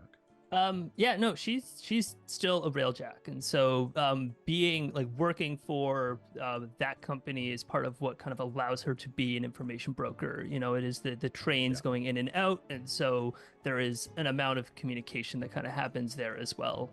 Yeah, so she knows all about what's going on in Duskvol because people will come to her and ask, but she also knows what's happening in Aruvia and Scotland and all the other places as well.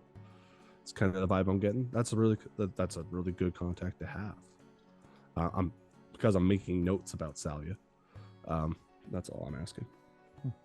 So yeah, you meet Salia at the Railjack offices. She's got her office. It's kind of a smaller office, but it's private. She's got her kind of own little like area, so like every meeting she has is private. And so you without making an appointment, step into her office. I gotta say, Salia, you really moved your way up in the world. You know, when we were first here, you know, I can't remember sharing, you know, the same grimy basement office, and here you got 4 walls to keep you company. I gotta say, it's, you know, really proud of how far you've come.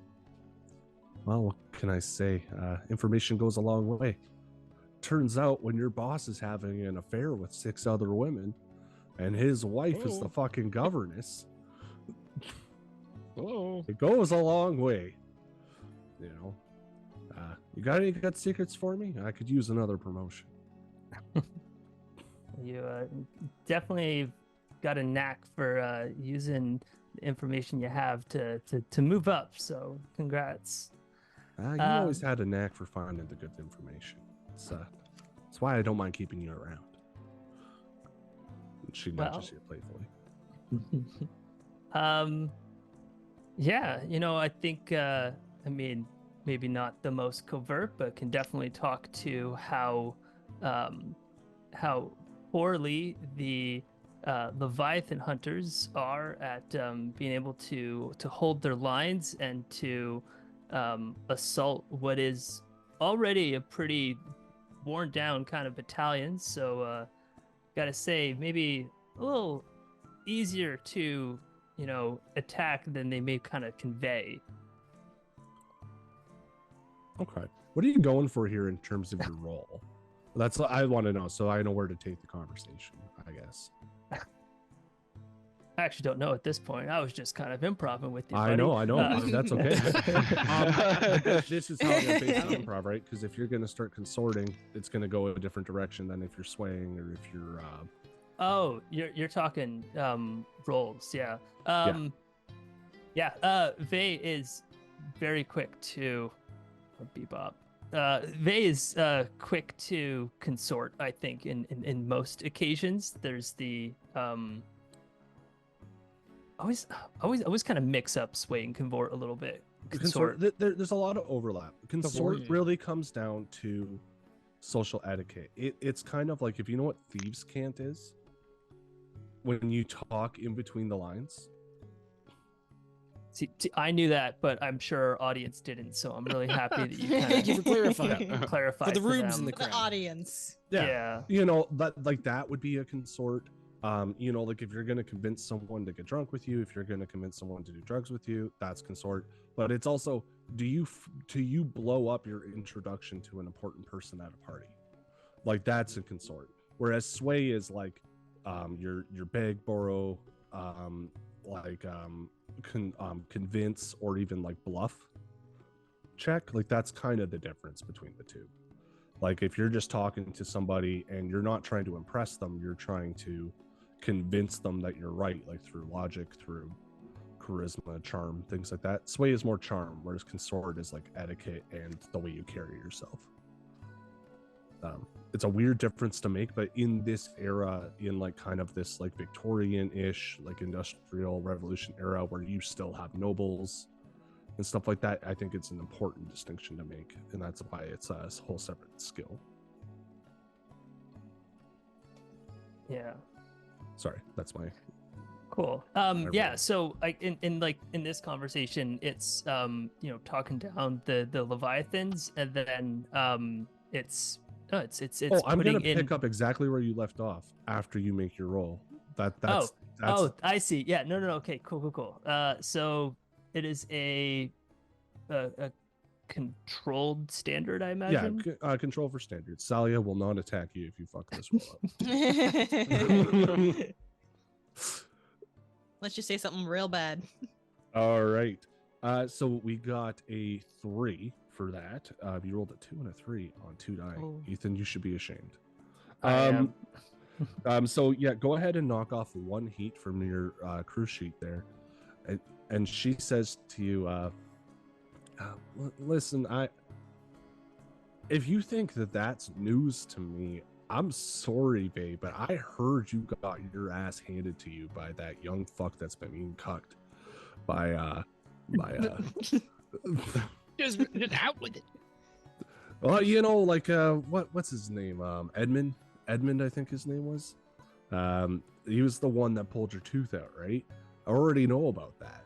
That's why you're listen, you here, and she hands you a little vial of cocaine. She's like, just rub that in your gum. It'll take some of the pain away.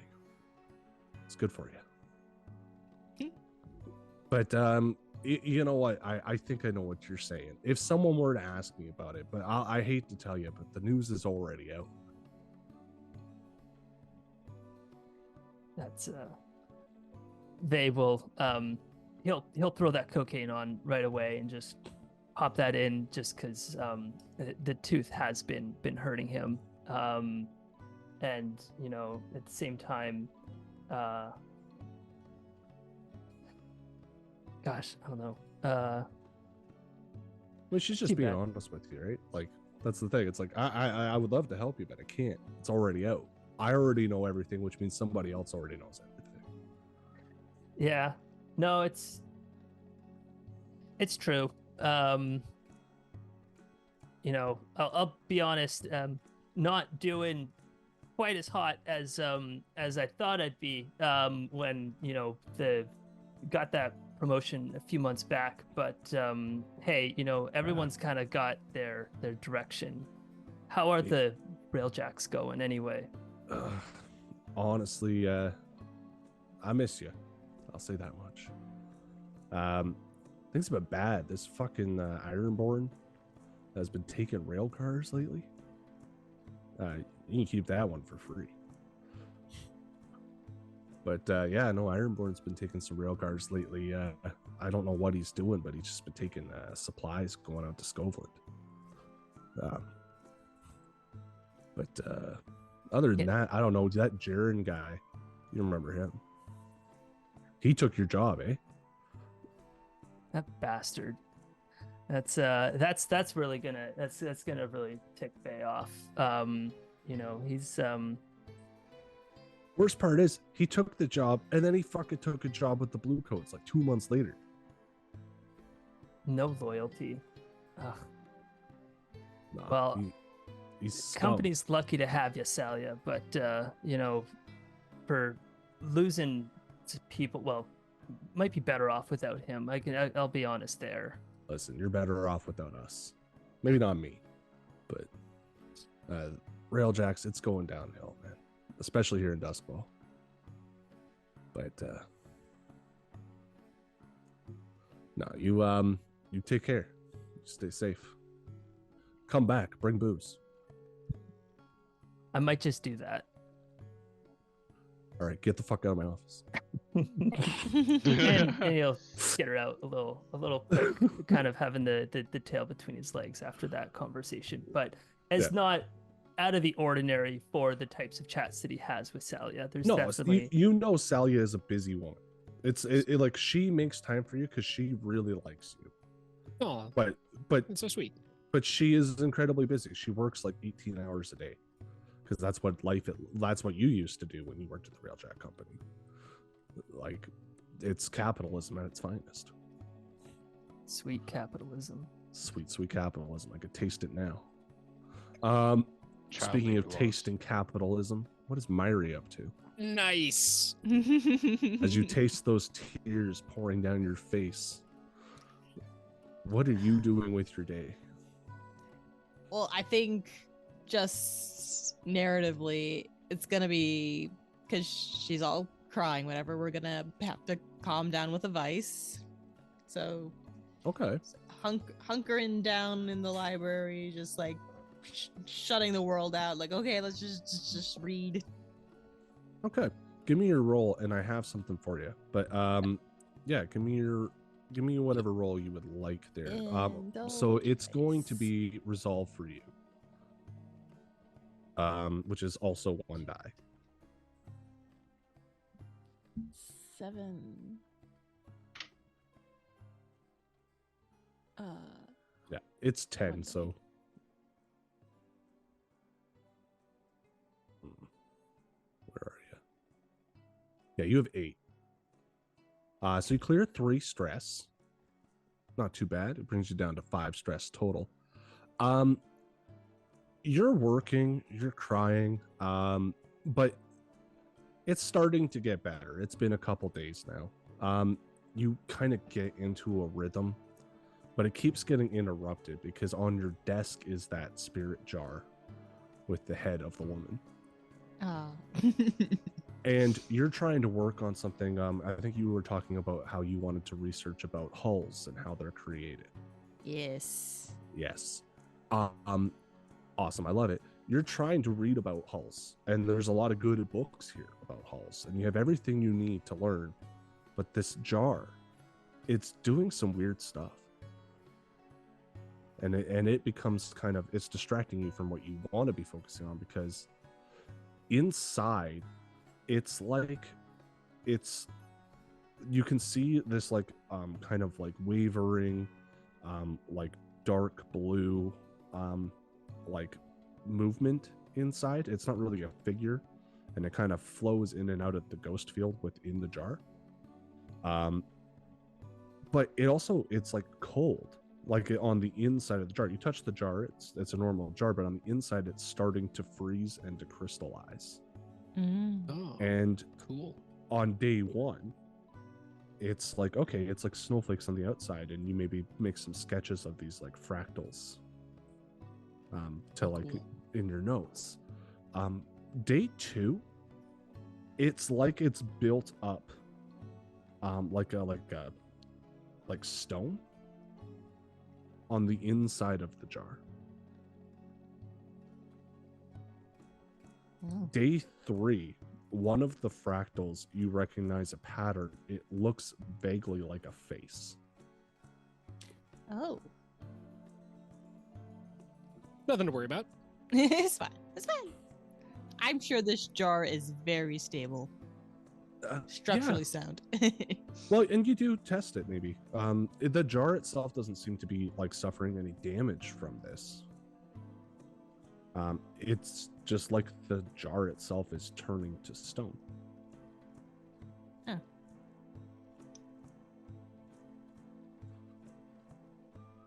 But yeah, over those days, and it starts to get better. You're maybe like your eyes are red and they're swollen, they're puffy, because like again, you've been crying for like 4 days. But by you're getting to that point where like you're not leaking as much anymore. Maybe periods where it starts happening, but yeah, like I think you're starting to feel a lot better. Okay. And with that, we go back to Adam. Now, Adam, you have 2 characters. I do.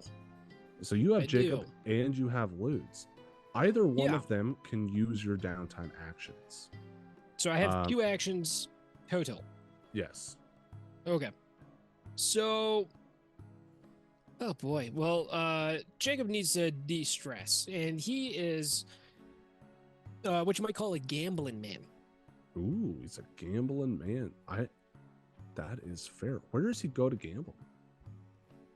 Oh, I don't know. What's I mean, his- probably what's his something game? down by the docks. Because that's kind of his comfortable place. That's where his people are. That's fair. He's a seafaring fella.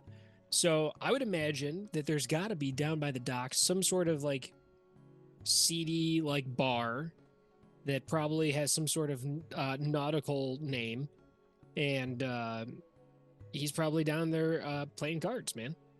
Yeah. You're at the Chellish Devil. Okay. Which is it's like a wrecked ship that's kind of Oh, like fucking rad. it missed the dock and it just hit the thing, and instead of disembarking it or taking it apart or repairing it, they left it as it is and they turned it into a tavern. That's super cool. And so yeah, you're there. A lot of your Leviathan hunter buddies are there. It kind of is a Leviathan hunter bar. Perfect. But some ships, like it's for the ships that maybe are not owned by like someone like Strangford. Strangford owns like a fleet of ships, but there's other admirals, there's other captains within the Leviathan Hunter Company. And so like this is maybe kind of where you go when you aren't in Strangford's crew. Okay. But yeah, you go there. What's your game of choice? Man, I would imagine, and now I don't know how this game works. I've never played it in real life. Pharaoh. Okay, y'all have to explain a little bit about that. I don't know what that is. I don't either. It's an old-timey card game. Okay. So you go and you sit down with some old-timey cards. And go ahead and give me a roll. Okay. Let's do that. So I click on these old dice down here. How many do I roll? 1? Yeah, prowess. So let's see. Yeah, you only got 1 pip in prowess. So this is a prowess resistance roll. Okay. Works really And well, I this think, is- for cards. For cards, yeah. Let's see. Roll type fortune.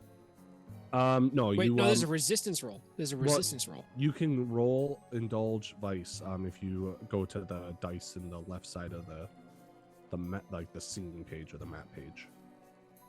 And then Indulge vice. There it is. Okay. So my stress is at 7. all right. I'm rolling 1 die. Let's see how this goes. Oh, Yeah, you clear Fiver. 5 stress. So it maybe takes you a bit because you're a bit rusty. You were at sea for a while, and then you came back, and you kind of immediately were kind of succumbed by these visions. So you maybe haven't sat down and played a game in a while. So it takes you a couple overhands, but you get there, and you fleece this older gentleman All right. for a good couple weeks' wages. You don't earn any coin mechanically, but you take them to the cleaners for a bit, and you maybe end up blowing it on a couple drinks. Yeah, you had a good time gambling. Hell yeah. Do you think there'd be anyone of note at the bar that you know that you would like to talk to? Well, I mean, yeah, you know what? I think so. I think maybe Flint probably comes through. Okay. I would imagine Flint probably has a decent amount of contacts down here. So, Okay. Yeah, you see Flint walk into the bar, and he's got 2 black eyes, oh, and that's- you recognize the man that he's talking with. They're kind of walking close together, and they seem to be having a conversation. It's half business, half pleasure. One of those ones. Okay. And you recognize that man as well because it's Bear Oh. in his Well, full. no. Jacob wouldn't. know Oh, that guy. right. Jacob wouldn't recognize it. I do. Adam does. Yes, Adam recognizes Bear, but Adam isn't there, and neither is Lutz. But there's Bear for you guys again. So Big this ol' ton big of fun. hulking man walks in, and he's talking to Flint. But Flint sees you, and he gives you the nod, and he brings himself and Bear, and they sit down with you. Okay. Adam is happy to see that he made it. You know? Yeah. Good. It's I'm glad. heartwarming. But also terrified for that he made it. We left him behind and he's out and he's huge. But so okay. Yeah. He's gonna sit down with Flint and he's gonna end up like all the money that he won, he's gonna end up spending in this place. Like he's not he's not gonna get like drunk, but like he's gonna get drunk and he's gonna buy Maybe you buy the guy that you fleeced a few rounds and you're buying. Oh, absolutely. No, he won the money and he's gonna be like hey, drinks are on this guy. Here we go. So, he's not a bad dude. So basically he's gonna buy drinks for people, spend all the money he made, and he's gonna play it up like the guy that he won the money from is the real benefactor of everybody getting drinks, and he's super appreciative of that. Like you can tell that like he's not saying it, but he keeps gives you a thumbs up or the. I essentially forced him to spend all of his money on buying everyone drinks, but I'll sit down with him and be like, I got a couple of bottles that thinking you might be interested in. Well, I am not much of a drinker, but I don't mind indulging from time to time. Now that kind of bottle, my friend. This kind. And then I'm going to reach into the pouch and I'm going to remove the two bottles that have, I would imagine inside of these bottles, these, in my mind, these are like old, like an old, mostly transparent, like colorless bottle that you may have had like alcohol in at one point. There's like little scrappy remnants of the label on there, and it's kind of hazy from age and sand worn and stuff like that, and it's got like a cork in the top of it, and inside you can just see kind of a swirling, glistening kind of sparkly smoke kind of thing inside. That every once in a while, as it twists, the smoke almost looks like a face. I love it. And yeah, Flint, he's been working with you long enough. He trusts you. Yeah, I'll like expose it and then like pop it back in, So I don't want to put it out on the table or anything like that, Just enough to be like, hey, I got the goods. Nah, that's the right kind of bottle for me. And he'll hand you 4 coins. This is maybe how you guys collect that 4 coins. Yeah. And so he just hands over. And it's really subtle with Flint. He's actually a smooth operator. He doesn't look like much. He kind of looks like an idiot. I think. With two black eyes, yeah. Yeah. But he's a smooth operator in kind of a weird way. He plays around with you. And as he does, like it's one of those things where his hand goes over to put money into the pot, and then all of a sudden it's just on your side of the table for half a second, and your stack gets a little bit bigger. And Nice. That happens over the course of like half an hour. Bear's sitting there, and he's having a good time. He's laughing. Good. I'm glad. He seems to really like Jacob. Good. I'm glad. I'm just like really glad.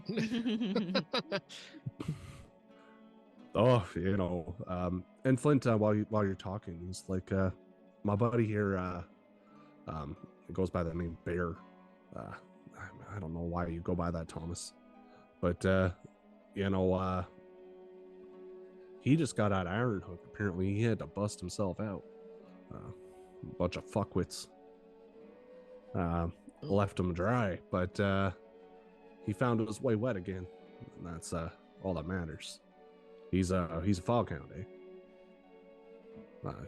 Me and him are working out a deal. We're going to be starting to move some stuff in and out of Scotland. We found a passageway that's not it's not as marked, and so if you find more of this stuff, I'm looking to move it. Apparently, they're looking at starting another Unity war.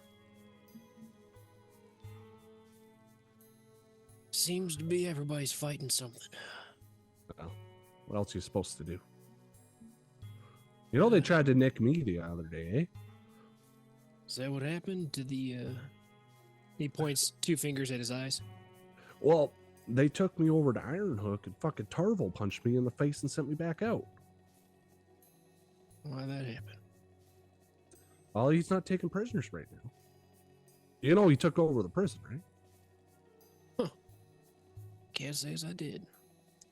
Yeah, it's crazy. I don't keep too close to those dealings. Yeah. Try to stay as far from there as I can. I get you, but no, down in Dunslow, it's a fucking mess. Deathland Scavengers actually have some safer ones. They're out there clearing out the thing. Tarvel kicked all the blue coats, and, the Ironhook workers. And, fuck, he even kicked the Spirit Wardens out. They're not allowed back in the district anymore.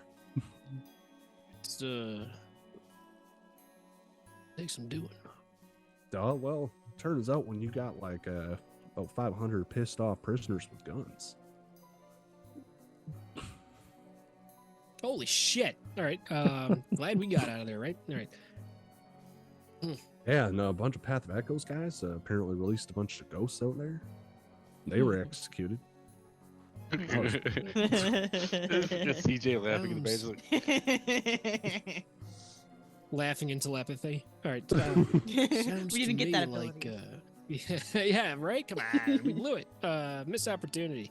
Sounds to me like there's a lot of opportunity down that way. Oh, that's what I'm thinking. Deathland Scavengers recruiting for the first time in years. I need in on that. If you ever talk to them, send them my way. I would buy spirits off them in a heartbeat. I buy the shit they find out there in a heartbeat. Be sure to keep that in mind. Now, if you're looking for new work, you can go out there and fight a demon or two. Pay a week's worth of wages. I ain't out at sea. Those people. Well, see, he's a different beast altogether. Just stare into the abyss and hope you don't go mad. I would rather do that any day. Well, fish ain't biting, you might as well go hunt. That's right. You're a half-decent huntsman yourself. And you know Flint used to be a Leviathan hunter. But yeah, you guys have some conversation. It's amicable. You have maybe spend like the night there or like the evening. Oh yeah. It's always night, so you probably got there at like 11 a.m. But who knows? It's dark out, time to drink. Exactly. Turns out it's always dark out. It's 4 o'clock all the time. Exactly. But yeah, you spend some time there before you make your way back. And we'll go to Theo once again. Theo, you have a second downtime action. So you indulged your vice, but you didn't clear a lot of it. So you could indulge your vice a second time, and we can do that again. Or if you want to look at other options, that's okay too. So what were the other options for downtime again? Let me see. I know it has it in the notes here somewhere. Yes. In the journal, under rule stuff, I think I have downtime rules. And I'm just gonna. Well, so it's what assets, projects, recover, heat, train, or vice. Yeah, and long-term projects is the one thing I didn't describe to you. That is like literally just kind of if you guys have something in mind that's gonna take a long time, it becomes a long-term project. Usually, if you're like I want to do this thing, I don't know how to do it, it's almost always a long-term project. But really, it's it can be anything you need it to be there, Dio. Like whatever you say you want to do, that's what we're going to do. And there's a way in the rules to cover it, because these rules are actually very well written that way. But yes, there is there you can clear heat, acquire an asset, you can reduce you can indulge your vice and reduce your stress. You can train to put pips into your personal playbook or your skills. What are you thinking? So in this downtime, I could either and also crafting. If you wanted to craft something, that's downtime activity as well. Okay. And like if I craft something, it could be something I could add into my items. If anything, you can either upgrade items or you can make new ones. There's rules for it. It's not as simple as just one roll and doing it, unless you're just making a very simple quality of life improvement. Like if you want to invent the fully automatic assault rifle, it's going to take you a little bit, but there's a way to do it. And it's through ghosts. If you've got ghosts, you got everything. Not everything's ghosts. Some of it's demons, Ethan.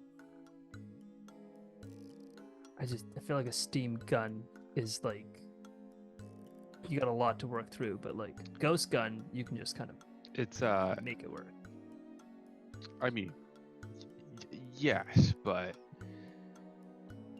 the I don't want to divulge too much yet, so we'll keep it at that. Man, I've been thinking about I was so adamant on wanting to remove the stress, but then it's just like, but training sounds really good. The stress is gonna get you though. Here's another way you can do it, because we never did split up where the coin actually ends up. Right. Still have to, we have to pay people off still. Including myself. For the time being, you guys had 1 coin left over, and you gained 6 more. Now I filled up your vault, so there's 4 coin in your, not even vault. It's in your lair. There's 4 coin in the lair, but there's actually 3 more that has to go out to the 4 people that were on that last score. Basically, you can only carry that much. The rest of the coin is on somebody's person.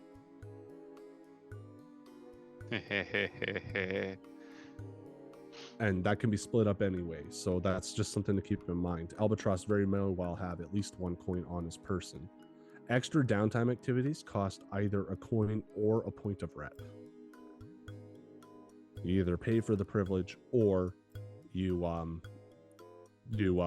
kind of have to humble yourself a little bit to find another way to get a free downtime action. Well, Albatross does want his payment for the job he just did for them. Yep. I think that's fair, unless you guys are gonna and anyone else has a point, but Albatross probably has 1 of the coin. Okay. And he wouldn't be nice about asking for it either, if payments wasn't. We did technically hire him. if payments wasn't immediate. He hasn't learned the power of friendship in the cult yet. Yeah. Well, you knew that That's they had goods, they had defense in order to get your payment. So this is probably like, at this point when we find Albatross, it's like after Jacob has come back and he gave you the coin. Okay. So I have the coin for that, and then then I feel like 2 things would have to happen. Because I'm allowed to basically remove the stress. He would definitely indulge in his vice again, just because of how bad the ritual went.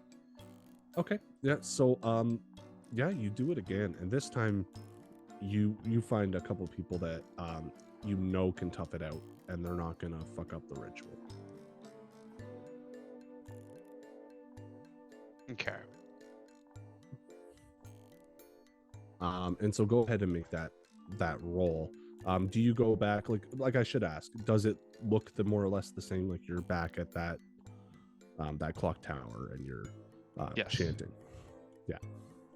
You're sitting on nice fine silk pillows that you have set up like a Nice. little like pillow fort up there. And this time I would lower the stress level. It would be 1, 2, 3, 4, 6. Yep.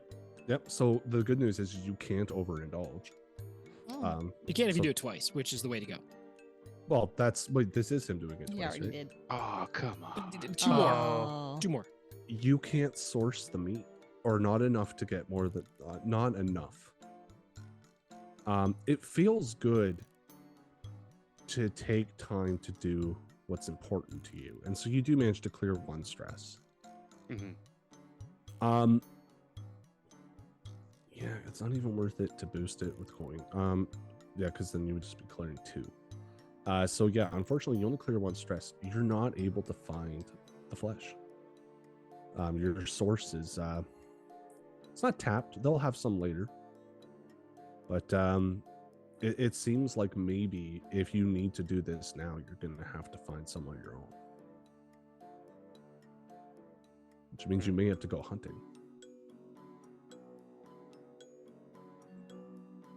Desperate times come for desperate measures. Yeah, I'm gonna give you some time to think about that. We're gonna go over to Vay.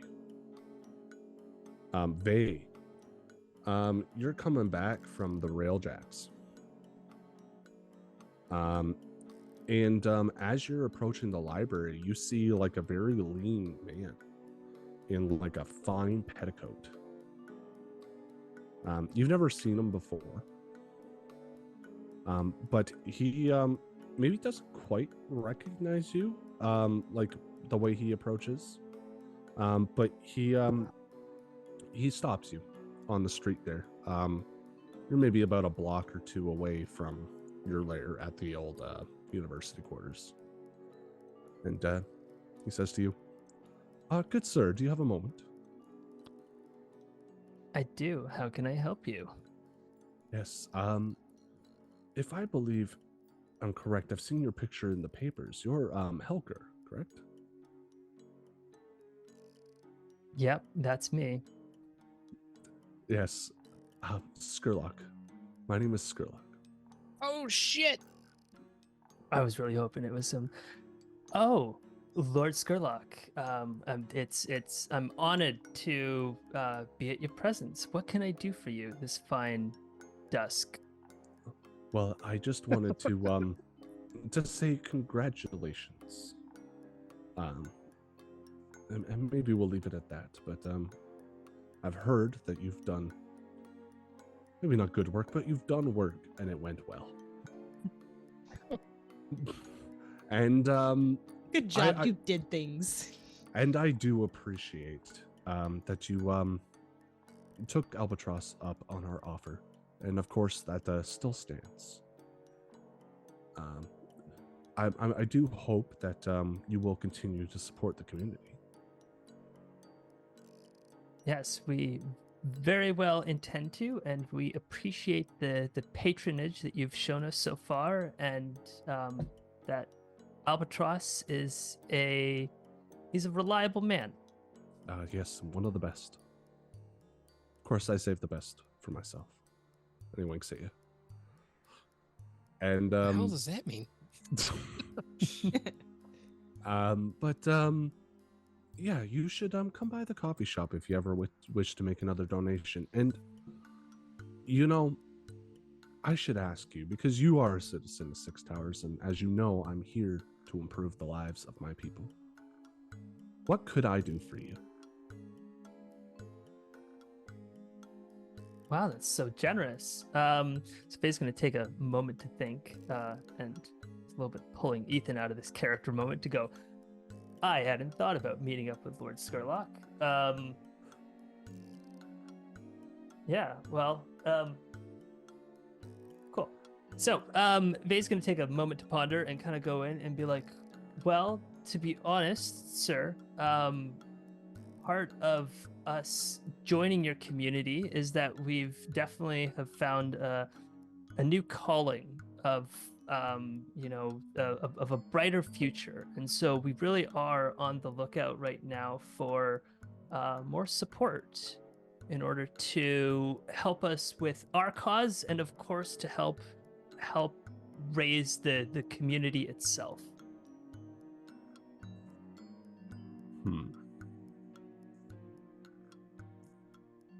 I hear what you're saying. Let me take some time and think about that. But if you think of something specific that you need, make sure you pay me a visit. And of course, donations are always appreciated. There's a big Scrooge wink, and Best of luck to you. And yeah, he gives you a polite bow, and he walks the other way. Cool. And yeah, what does Vay do? So basically, Ethan, what he offered to you, because you didn't have something specific in mind, you can acquire an asset without paying coin if you talk to Lord Gerard.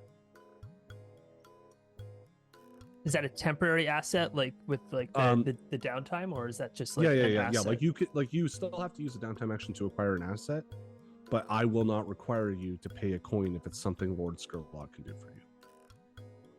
I see. Like Cool. if the item were to cost money and the action, it will not cost money.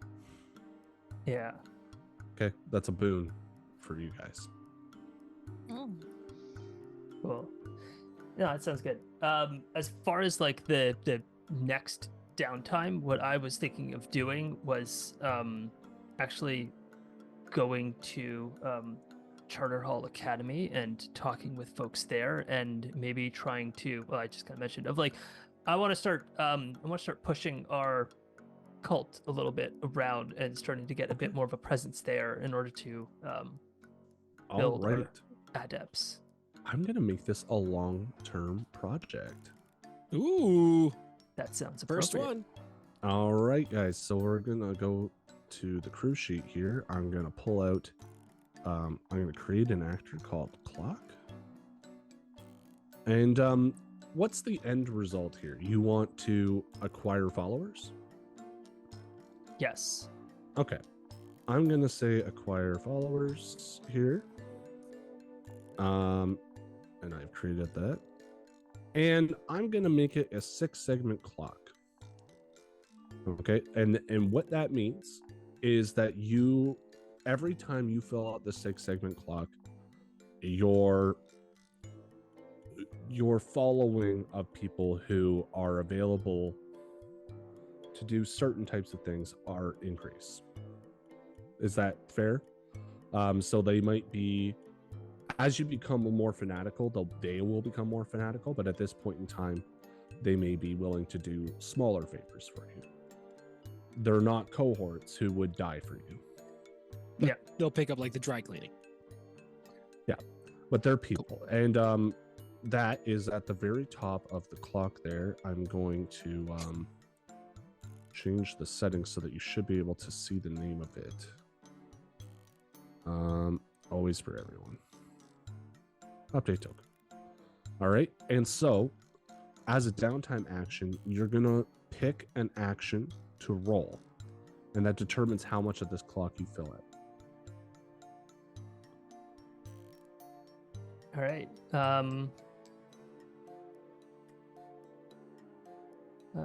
What would I do for this? I'm thinking.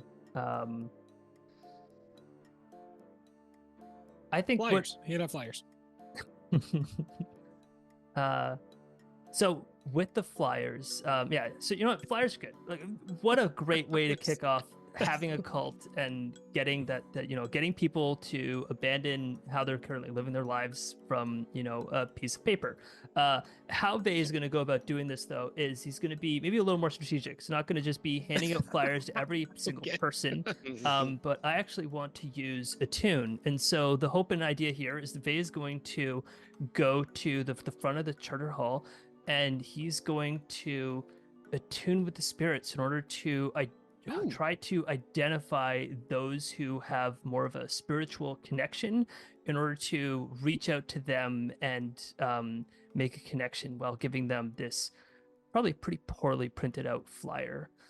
And Lude has been drawing them up. This is a good time to talk about what cohorts can do, because you guys have not been using your cohorts when you could be. Cohorts. Now, obviously, certain types of cohorts are better at different things. You guys have adepts. They are better at studying, doing occult things, performing rituals, and they can kind of help with that. There's two ways to use cohorts.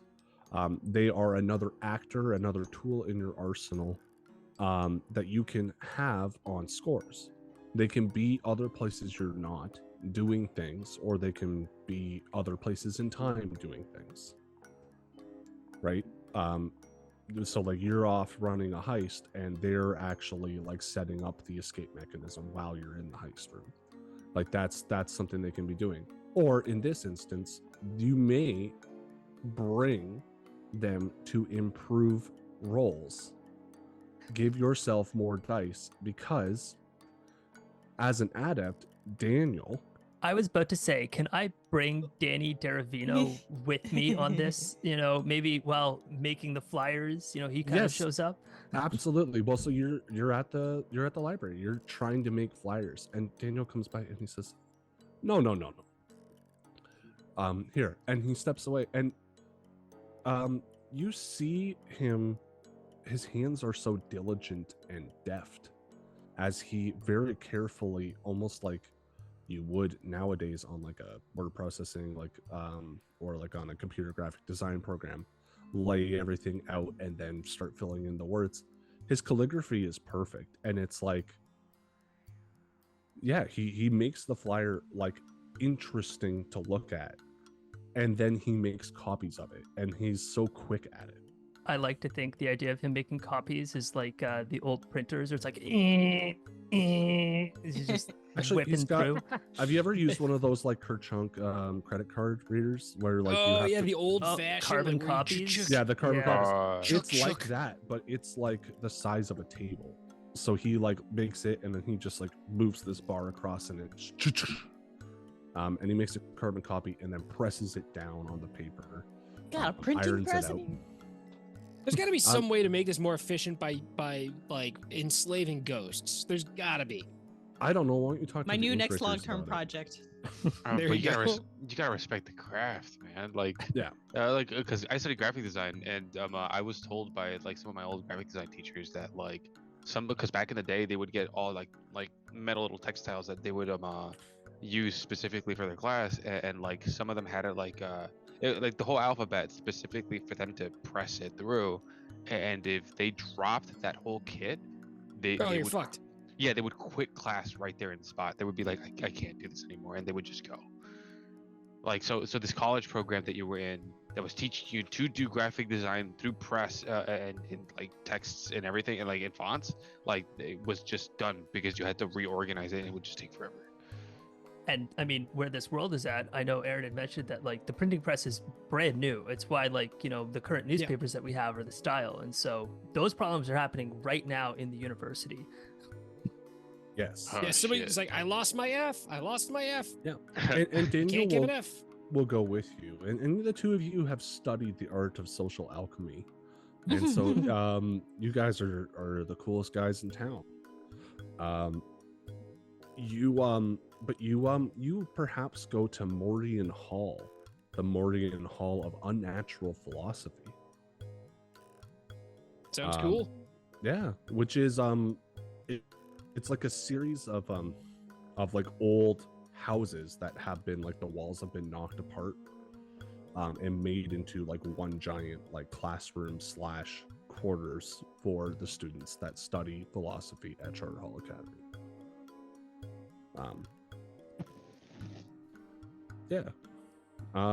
There's actually quite a bit of like religious studies here as well, so it's like theology and philosophy, but it's all been wrapped up in the title of philosophy.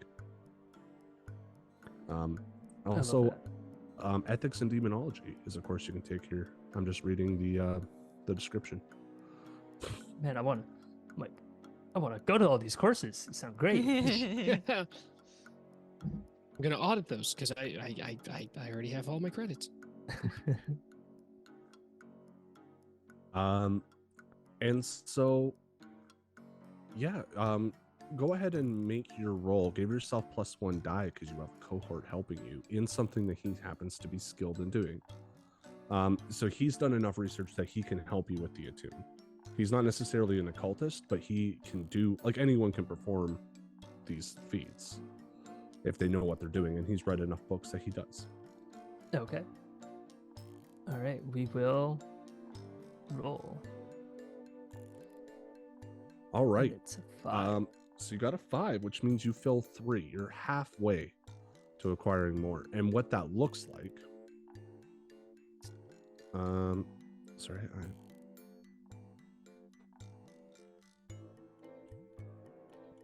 what that looks like, some of the students come back with you.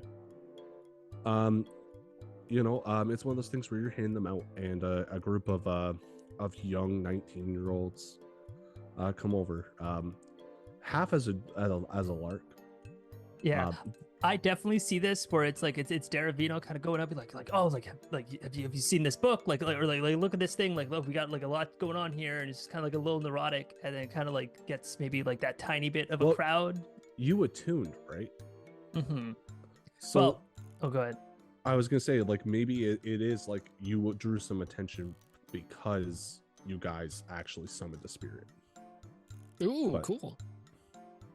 So yeah, you know what? You managed to summon an echo, like, or reveal an echo that's there. You perform a ritual. Oh, you like pull it across?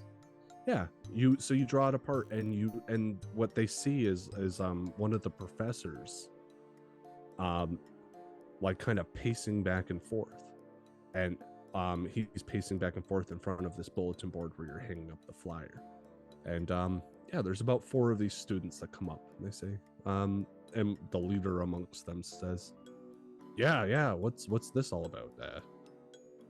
You got some sort of study or something you're doing? It's absolutely, it's the study of life and ethics, and who we are and who we become once we become echoes. We're looking to try to better understand, past what they're teaching here in order to, better the life of who we become once we're not alive anymore. Do you guys have like lessons that you teach, like a set day of the week or something? We're not technically attached to Charter Hall, but we absolutely have our own classrooms with let me just pull up his name again. We have a Professor Holton Grudge. He's got quite a way with words, and we're currently enrolling and looking for bright young minds. I would be delighted to hear something from the great Professor Grudge. I've only heard good things. My professor speaks fairly highly of him. But I heard he passed. Isn't that the wonderful thing about how we and all the other echoes work here in Duskvol? Is just because your body isn't here doesn't mean the rest of you isn't. And then Theo maybe kind of point over to the professor pacing. How interesting. Yeah, absolutely. When can we go? We can go right now. And they do. They go and they attend. while you're like, they go and attend this lesson, and like kind of like last time, he's kind of ranting and raving. They seem to be losing interest, and one of the girls turns to one of the other girls. Like, there's two girls and there's two guys. One of the girls turns to the other girl and it starts to say something, and the professor calls her out by name. He's just like, Oh. Anastasia, I need you to stop. And then when that happens, it's like a chill just goes down your spine, and you can tell that it really affected her in particular, but all the other students as well. And then he starts on it again, but this time, for the first time, you hear him say something different, and he talks about, now the thing about spectrology is that we can talk about ethics, we can talk about practicalities. There are no limitations on what we can do, and very few limitations on what I think we should do. But the one thing that I have to say, when you believe hard enough in anything, it can become true, whether it hurts you or fulfills you. This is what drives us forward as a society. And immediately, like, as soon as he says that, he's back in a loop. Like, it's like almost like mid-sentence, he's back to talking about the spirit wardens making frogs gay. Oh. Classic grudge. The chemtrails. Oh my god. But yes, you have cleared that clock of acquire followers. These students are intrigued. They're not part of your cult. They're not necessarily ready to become one with you anymore. But and they're not going to be attending regular sermons or anything. But they're going to go back. They're going to tell their friends, and you can tell that they're excited, and this is interesting and novel to them. You know that these are noble people as well. Like, they're the sons and daughters of like some of the richest people in the city. Nice. Rich kids. Prime marks. In the shadows a bit, Vay's just gonna do a little fist pump. It's like, yeah, all right. Yeah. I can taste Yes. the money. And Myri, we come back to you. What is Myri doing with her life? See, I want to have a nice clean slate for stress, but I am a little in the danger zone, but also I roll like crap, so I'm not like That's Worried true. about it. You can always use some money. That's what I'm also thinking. If you guys don't mind if I use money for something, because I have 2 ideas for long-term projects. I just came up with the second one. One is like, I want to make a hull. I just think a hull would be really cool to make. A hole? Oh, a hull. I'm hull. sorry. A I'm hull. sorry. I'm like, we've already got a hole. I It's can get it's a how we hole. get in and out of the No. building. But okay, yeah. The other would be studying the sun, because we all have that vision of the sun. So like, hey, let's actually do some like research on like, hey, what's up with Yeah. this shit?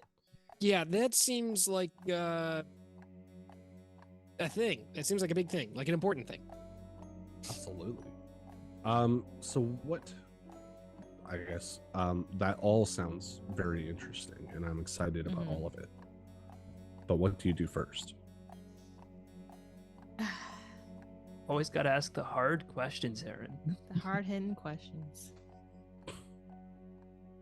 So will you guys let me take a coin if I'm going to do the research? Because if I do, I could start the research first, and then I could try to clear stress. So that way, if she poofs out of there, then I already at least try to fill in a quarter thing. Yeah. Okay. Okay. So for this one, to just do research about the sun, to understand more about maybe what you saw about what Mhm. life was like before the cataclysm. I research Um, for the cataclysm at dash the sun. Yeah, so I'm going to call this one sun research. It's going to be a 4-part clock. So if you roll well enough, you could actually clear it right Oh, now. nice. Okay. Do that. Can you I get help with also, that Danny friend?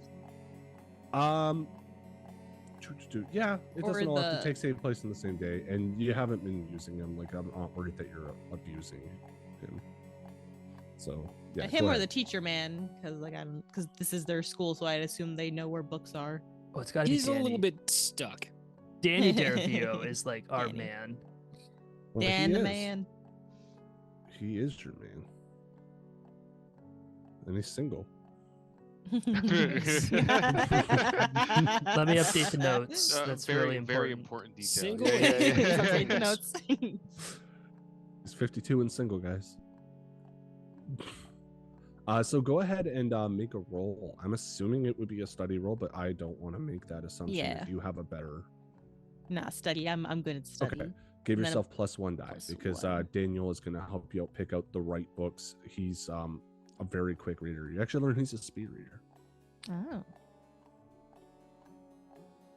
Oh, wow. That's a good So roll. you crit, which means you fill up 5 segments. So you clear this, and I'm going to give you a little bit of extra.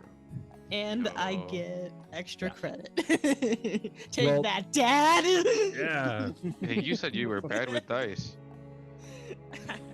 not in this game. No, Hey. because yeah, you've rolled like 3 crits since we started playing there. I think you are the top like critter so far. But she's also rolled the most failures, so that's it's the Yeah. balance. Balance Giveth like and taketh away.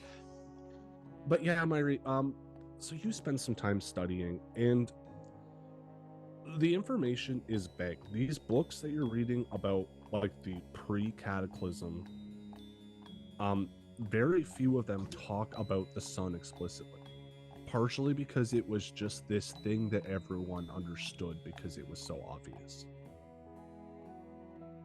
But you do learn about its warmth, the day and night cycle there, like the idea that like that little glimpse of light that you see in the morning and stuff, it was bright and it was constant for 12 or more hours a day, you know, and so you learn about what the sun is, right? They don't know, even like in the pre-cataclysm, even now they have not done a lot of astronomy, so I doubt that they know that the sun is a star. You know, like, okay, also this does not take place on Earth, just so you know. Like, Okay. this setting This is is not not on Earth. Earth. And so it's just one of those things where you learn about what the sun is, but because you rolled a crit, you also find that you find an interesting book that is the formation of like a very, very old religion that was like in the year 2. Like, Be that like old time religion. yeah, like when the cataclysm happened, like, you know that like time is kind of divided between like before the cataclysm, and then they call it the imperial era, i.e. in the year 2, i.e. there was a sudden influx of people who claimed that they could reclaim the sun, that there were spells and practices and rituals they could perform, that if enough people perished in the dark, that the sun would return to protect those that were loyal, those that had faith. That was kind of like the understanding that this it's a weird book because it's written by someone who does not practice this religion about people who practice this religion. And so you're kind of reading between the lines because the religion was wiped out because they were committing like mass like human Mass murder. sacrifices. Yeah. I mean, you gotta break a few eggs if you want to have eggs. But it And you wasn't also- to mixed results. It was to no result. Well, one but, thing you like- do find interesting though, Myri, Yeah. is at the towards the tail end, he does say something positive about them. He says, despite the atrocities they've committed, we did discover that using both a human body and a spirit, you are able to combine the two to make something called an artificial sun. What? And then there's like a lengthy description of what you know to be a hollow, which is a body or a corpse with no soul in it.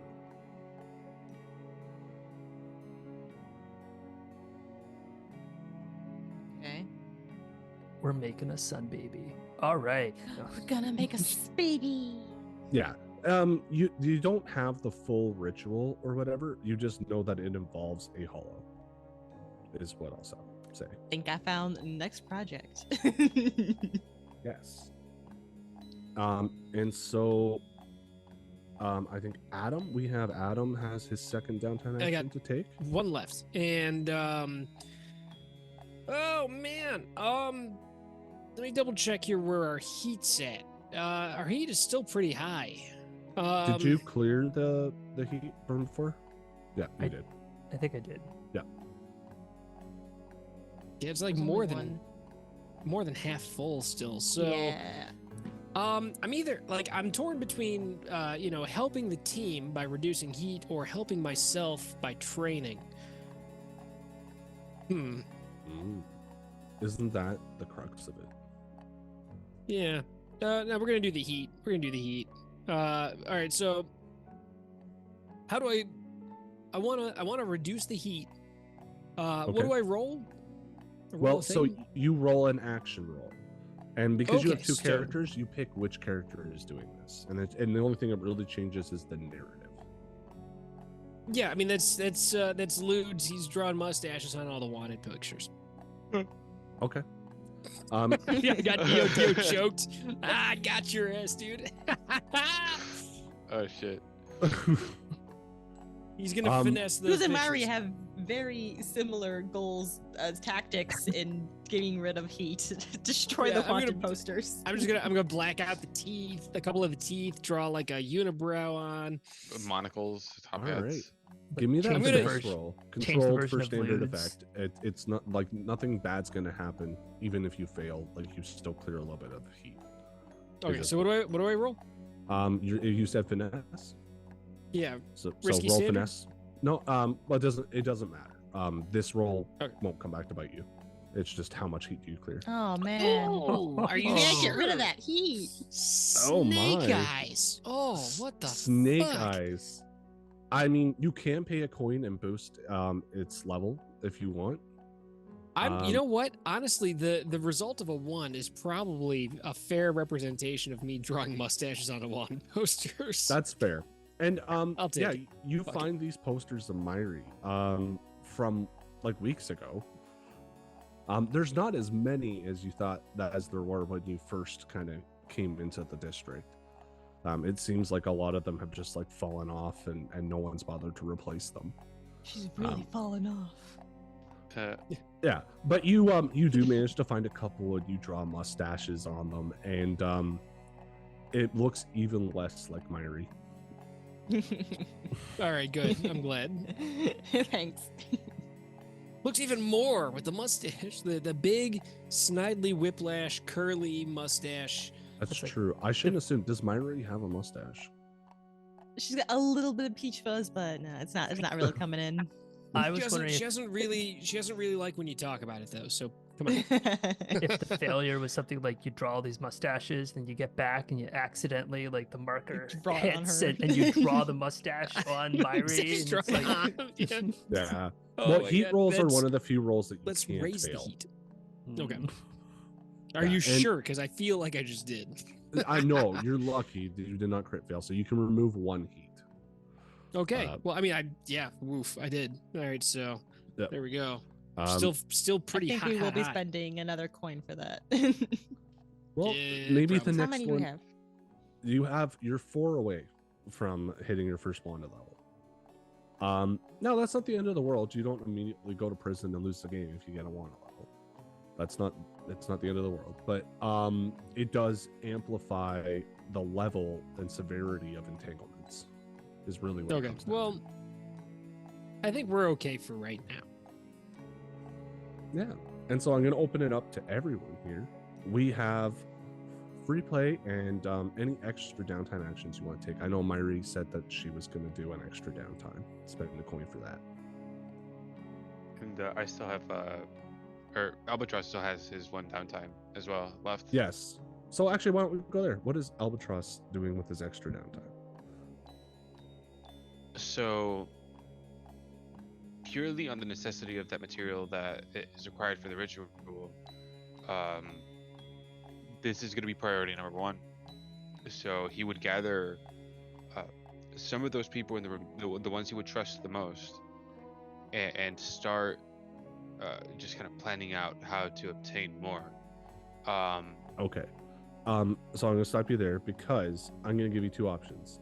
Either it's are you trying to clear stress, or are you trying to gain a different benefit from this?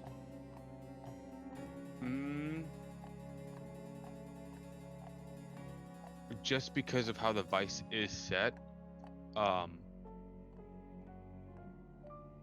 he can't really bring down his stress without it. Well, yeah. What I'm going to say is like, if you want to clear stress, the role is whether or not you succeed in the hunt. Okay. It's just so that it's not exactly the same thing 3 times in a row. This is just a different way of. Okay. So yeah, you can roll your vice. Now you can overindulge if you roll a 6 here. Go for it. It's fun. We've only done that, what, twice so far? Only one. Yes. Only one. And don't Two? worry, Vay, I didn't forget. Oh, I did. Yeah. And it would be the same dice roll for the vice? For the Yeah, indulge vice? exactly the same roll. Yeah, it's your resolve. Do you have the resolve to complete this hunt? We have the resolve. Oh, definitely do. 5. Everybody who's joining him in this has that very, very same resolve to get this accomplished. Yes. They use all their sources. They find out exactly where they need to go. The community is all talking as to how they can acquire it. They are. They prepare their rituals, their spells, their weapons, their ghost bane oils. Come. Oh, buddy. Oh, you Oh. suck. Oh Ah. my god. What is with these dice today? This is all Another one. bullshit. And so, do you want to describe the hunt? Like, do you want me to describe the hunt? Or do you want to leave that as a mystery for now?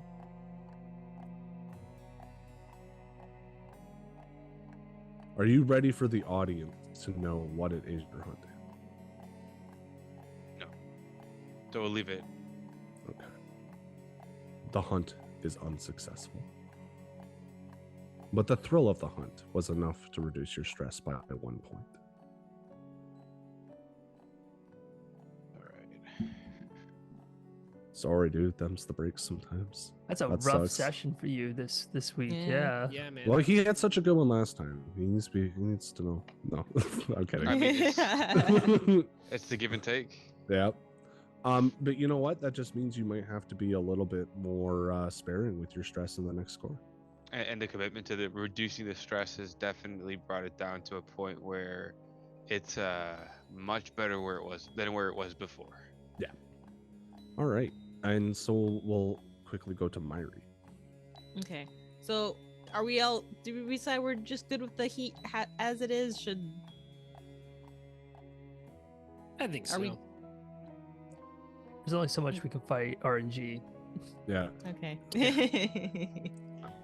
And Okay. as the GM, I'll say, come on. Get that Come one on. level. Come on.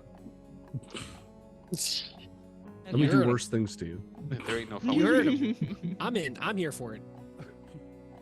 Punishment. Yeah, I do. Ugh. I do want to get rid of that stress so I could do more stuff on in the next heist. Okay. So we'll do that vice roll. We'll risk it for biscuits.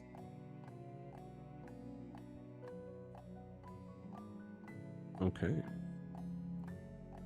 Yeah, so go ahead and give me that vice roll. Why did it roll? Why did it roll twice? So you clear because you have a 0? Or did you set it to 0 dice? I guess I set it to 0 dice. Yeah, so go ahead and roll. We'll re-roll. Okay. Damn it. Those ones. Just yeah, you roll 1 dice. Okay.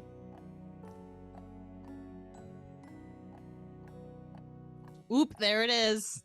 You overindulge. Clear I 4 had it- stress. Go right That's down why to I did 0. this last. Oh my. Attract. We're sending her on vacation? You know what?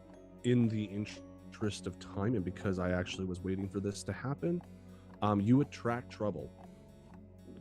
If you don't mind. Okay. And so I get Alright. to select an entanglement. And I do. I select, I just want to make sure I get the word right. Entanglement journals. What is it called? Unquiet Dead. A rogue spirit is drawn to you.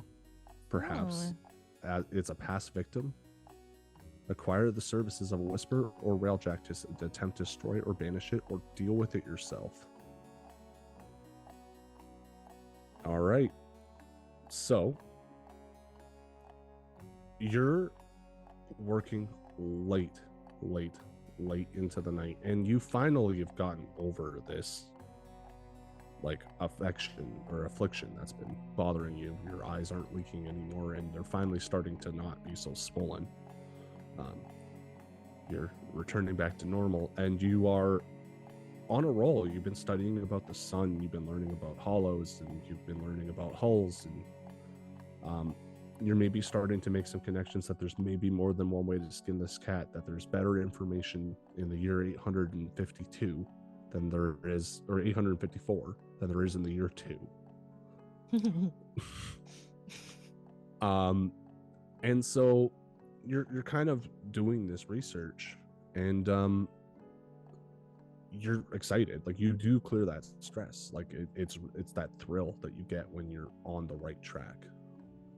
And late into the night, everyone else is sleeping. You look out the window and you see the face of Elise.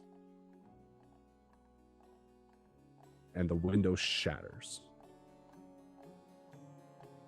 And she's not there anymore. But you know you've been marked to be haunted. Nice. Mechanically, what it means to be haunted is that anytime that you roll a die, your risk is automatically 1 step riskier because you are being haunted. So even a controlled roll is now a risky roll. A risky roll is now a desperate roll. And a desperate roll is going to become it's going to come with 2 consequences. Fun. You mentioned Elise. This is Elise, who was Myri's cellmate Yes. back in Ironwood. Okay. Someone didn't make it. Even though we left her with Bear, that was the point of Bear. You don't know Well- if Bear's a good man. He was in prison. Well, there's Well- we'll figure that out. Or not. We'll see. Well, and that's the thing. So there's a couple ways you can deal with it. You can either make it like you can try to deal with it yourself. You can hire someone to deal with it, which would be an acquire asset downtime action, or you can live with it. And at this point in time, we're getting close to the end of our session. Oh, And yeah. so I'll let Myri figure out. I'll give Myri some time to figure that out. You don't have to decide tonight what Okay. you're going to do about it. But I'm gonna open it up to you guys are crowded around a table. You're thinking about your next moves. What do you guys think your next score is gonna be? Mari would have laid out all her research on the table of like, okay, like here's all this sun shit. They make like, because like they were talking about artificial suns, but we also know there are artificial suns making stuff. Yes, you would know that artificial suns exist. What you saw in the book was like a very primitive version of that. Mm-hmm.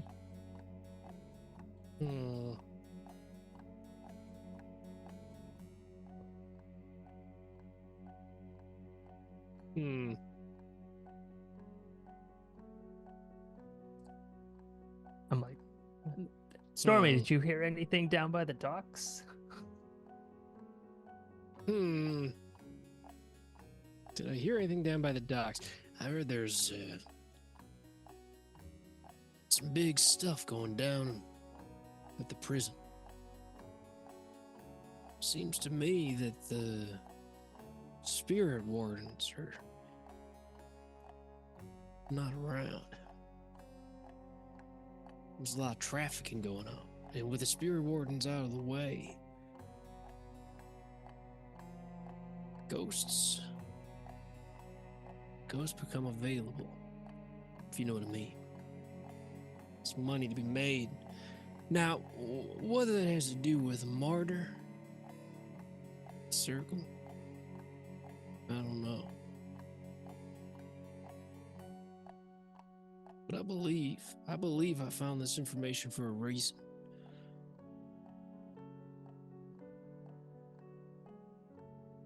Also, I'm pretty drunk right now.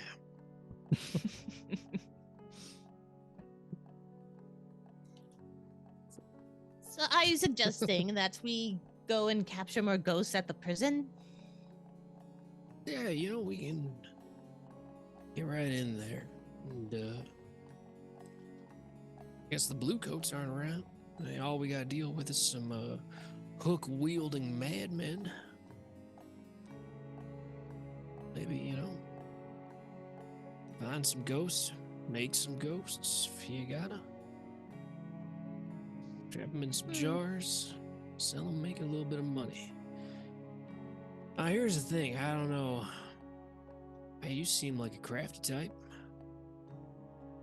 Oh, yes, I was about to say that sure, we could sell them, but I found in this research that if the artificial suns are being powered by spirits, then that would be a potential source of making one on our own. Maybe. Now, I don't mind harvesting a spirit or two. I'm not really one for fighting. I don't make the ghosts. I just tell them where to go. So I got that. Now, the other thing I heard is these scavengers go out beyond the fence and they're readily available right now, doing work, bringing things in, bringing things out. Might be another opportunity. And I don't know how much you know about the status of things going on outside, but I think having a couple extra ghosts might be worth keeping around.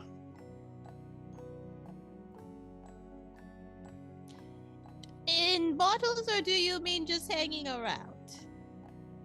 I prefer them where I can move them around when I need.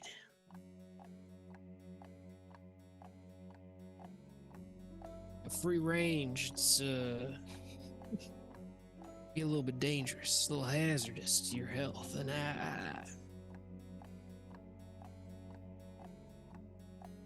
I got away with putting them in the bottle, if you know what I mean. And then he taps on his ghost lasso. Single entendre. We don't have free range ghosts out here.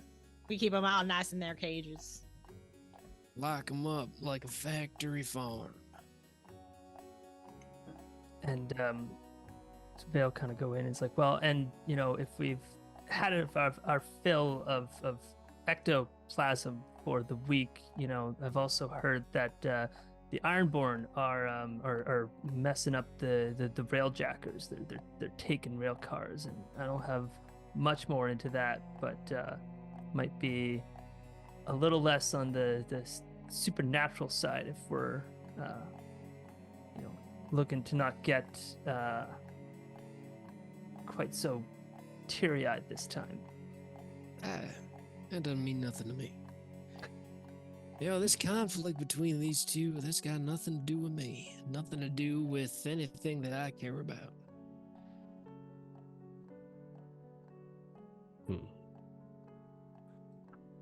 Does Vay take that line down? Those are his people.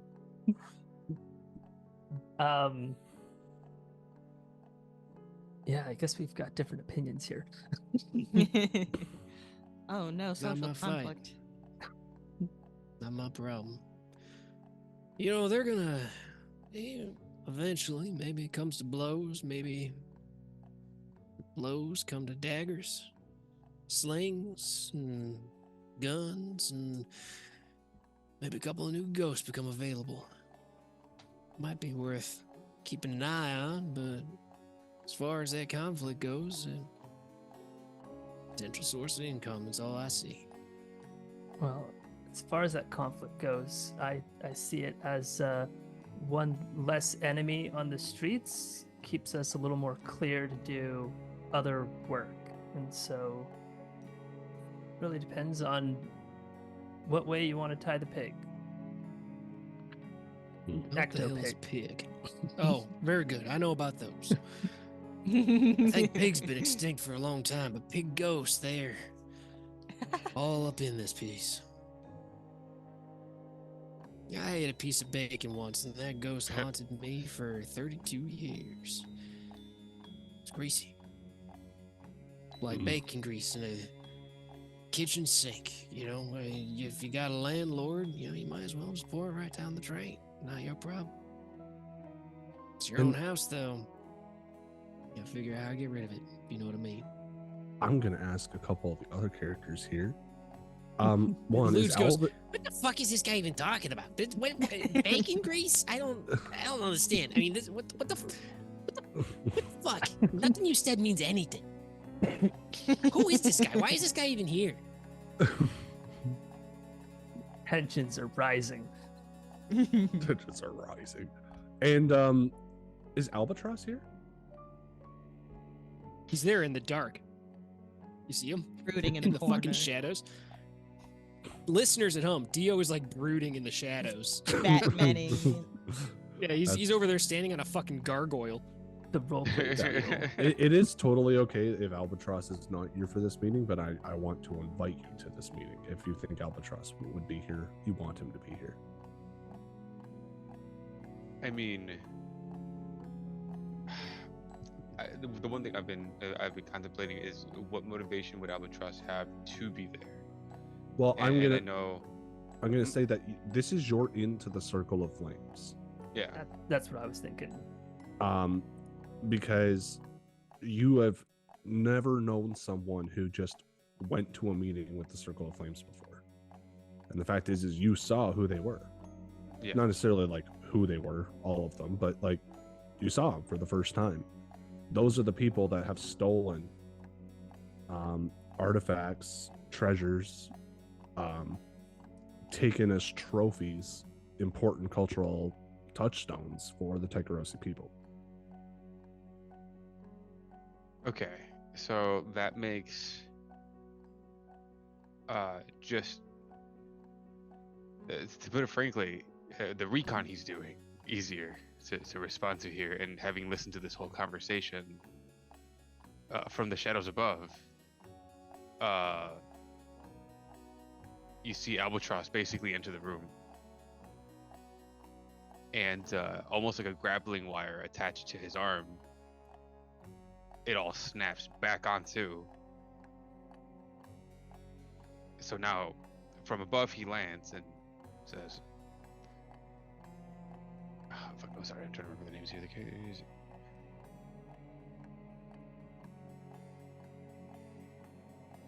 Wait, fuck. Ethan, what's your He character? doesn't remember their names, so I'm you don't have to. Vey. Vey, Stormy, Myri. I'm gonna agree with Vey here. One less enemy is much better. Just as if he was in this conversation the whole time. It would be for the best interest of all of you.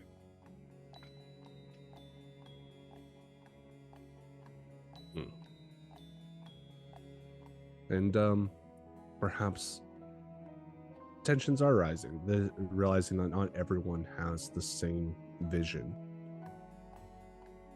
Our characters, our players, our audience, and me as the GM will have 1 week to think about the implications of this subtle conflict. Because this is the end of tonight's session, guys.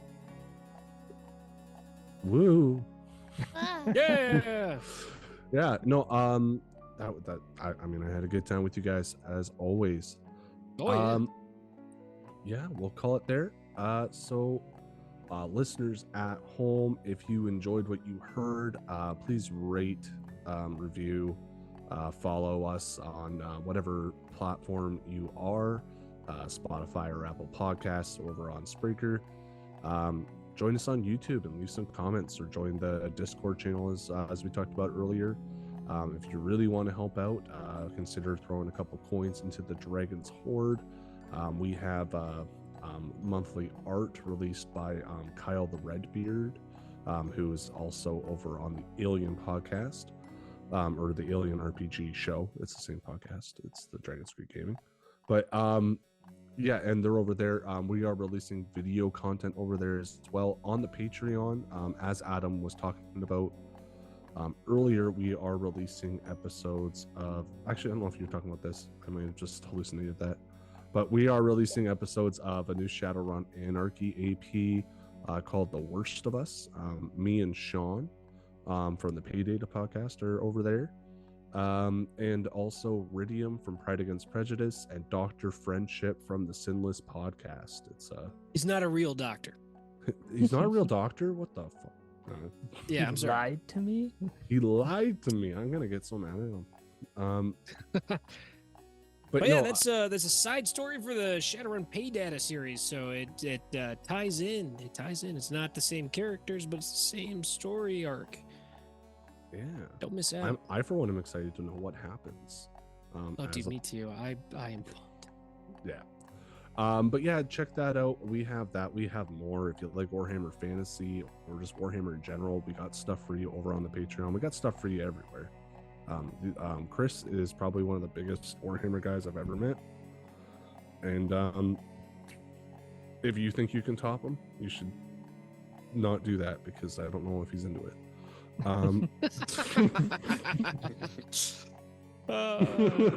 That's fun. And with that being said, y'all have a good night. We'll see you next time on Sins and Consequences. Toodle.